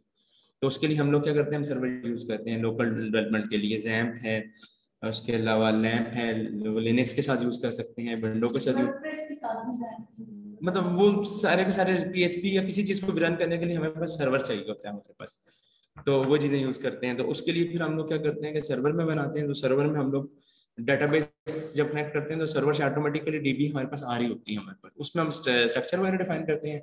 जो env की वेरिएबल में हमने उसका टेबल का नाम, डेटाबेस का नाम बताएंगे, तो ऑटोमेटिकली उसके साथ कनेक्शन क्रिएट हो जाते हैं। तो जैसे यहाँ से रिप्रेजेंटेटिव्स के थ्रू हम उसके थ्रू डाटा पास करते हैं, तो डाटा मॉडल के थ्रू सेव हो जाता है जाके। ये स्ट्रक्चर होता है हमारे पास, उसका जो चलता है वो मॉडल के कंट्रोल के थ्रू, ये चीजें इसमें होती हैं। बाकी चीजें स्टेप बाय स्टेप ही होंगी, क्योंकि वो मैंने आपको पहले ही बताया कि अगर बीच में सारे छठे सेमेस्टर के स्टूडेंट हो तो बंदे को पता होता है कि इनका इस टाइम किस लेवल पे बैठे हैं सारे। लेकिन अब हर एक का हो सकता है कि किसी की स्किल अच्छी है सीखने की, लर्निंग स्किल, किसी की वीक है, तो वो फिर हम कंपेरिजन नहीं कर उसको कर नहीं सकते। आप लोगों ने छठे में अपने पांचवें में पढ़ लिया वेब का कोर्स, आप लोगों को छठे में चाह रहे हैं वेब का कोर्स अभी, तो ऑनलाइन क्लासेस हैं अब, तो रेगुलर होगी ना क्लासेस, रेगुलर क्लासेस होगी इसमें। तो उसमें आप प्रैक्टिकल वगैरह नहीं कर रहे हैं आप लोग वेब के कोर्स में? अभी क्या क्या इसमें पढ़ा है आप लोगों ने? ठीक है, जवाब वगैरह कर रहे हैं इसमें, मतलब HTML किस लेवल तक की हुई है आपने? ये सारी करनी, फॉर्म्स करनी, टेबल्स करनी, सब कुछ कर लो, और CSS की इंटरनल एक्सटर्नल इनलाइन की करनी है अब जब सही है, इसमें ठीक है। आप लोगों ने हम बेसिक यूजर ही बहुत है, ऑनलाइन क्लास में तो वैसे बंदा नहीं ऑनलाइन में तो वैसे ही नहीं इसमें लेता। तो CSS आप लोगों ने कर लिया मतलब? हाँ, मेरी बेसिकली यही होती है कि आपने जितनी प्रैक्टिस करनी होती है, आप डिफरेंट ट्यूटोरियल फाइल्स हैं वहाँ से भी आप कर सकते हैं, स्कूल से भी देख सकते हैं। लेकिन ये चीज़ होती है कि आपने जब तक आप इनके साथ काम नहीं करेंगे आपको याद नहीं है, प्रैक्टिस नहीं करेंगे। क्या या प्रैक्टिस होती है तो, या फिर आपको होता है कि आप कहीं जॉब कर रहे होते हैं तो फिर आपको पता होता है कि मैंने रोज एक काम करना है, मुझे आपको याद रहेगा। अदरवाइज आप उसको छोड़ देते हैं तो फिर चीज़ें भूल जाती हैं आपको, ये चीज़ें आती हैं। तो आप लोगों का भी वेब का प्रोजेक्ट आएगा सारों का, अब वेब में ही बना रहे हैं हम लोग भी। या वो होते हैं ना कि जितना कुछ लोग होते हैं कि उनके आजकल तो बड़े डिफरेंट हो गए हैं, मोबाइल प्रोजेक्ट्स चले गए हैं, वेब प्रोजेक्ट्स आ गए हैं, आर्टिफिशियल इंटेलिजेंस के प्रोजेक्ट्स आ गए हैं, वो लोग करने लग पड़े हैं। तो उसमें मुझे हमारा सेमेस्टर प्रोजेक्ट है वो वेब डेवलपमेंट है। अच्छा, आगे फाइनल ईयर प्रोजेक्ट है वो वेब भी होगा, मोबाइल ऐप। सही है, मोबाइल ऐप के साथ। अभी हम चाह रहे हैं कि जो हमारा सेमेस्टर प्रोजेक्ट है वो तो उसमें क्या है रिक्वायरमेंट उनकी? अभी हमारा वैसे ऑनलाइन सेल्स के फॉर्म है, सेल्स है, ऑनलाइन सेल्स सही है। तो उसमें मतलब उनकी रिक्वायरमेंट नहीं है कि आपने कौन सा वो यूज करना है, पीएचपी PHP के साथ उसमें आ जाता है, ठीक है। तो आप लोगों को कोई नहीं था प्रोजेक्ट वगैरह? फाइनल ईयर करना है आप लोगों ने अभी? अभी तो साथ में छोटा है आपका, ऐसा कर चुके हैं आप लोग। सही है। तो 7वें सेमेस्टर में हम लोगों ने फाइनलाइज करना होगा कि आपने क्या बनाना है। सारों को 7वें में ही होता है, 8वें में फिर आपने उसको देना होता है जाके डेमो वगैरह उसका। ठीक है, इसके अलावा आप लोगों को कोई कंसर्न है तो नेक्स्ट वीक शायद होगी वीकेंड की क्लास ही। तो बाकी ये क्या ईद के बाद फिर इस तरह होगा जिस तरह वीकेंड पे क्लासेस होंगी, क्योंकि मेरी अपनी जो ऑफिस टाइमिंग होती है वो तकरीबन 8 से 4 होती है नॉर्मल डेज में। तो फिर ऑफिस के बाद ही मैं जो वीकेंड पे ही क्लासेस मैंने उनको कहा था अवेलेबल है, क्योंकि ऑनलाइन का अगर हो तो फिर देख सकते हैं, लेकिन ज़्यादातर मोस्टली वीकेंड पे क्लास होगी। फिर ऑफिस,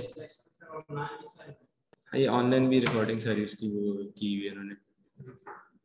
तो हम लोग बेसिकली ले रहे थे, तो ऐसा हो सकता है कि अगर हमें इमरजेंसी वगैरह हो तो ऑनलाइन भेज सकते हैं। हाँ, वो ले सकते हैं, वो लिंक दिए हैं उन्होंने बकायदा, तो आपको सारे उन्होंने वो लिंक दिए हैं उन्होंने सारे।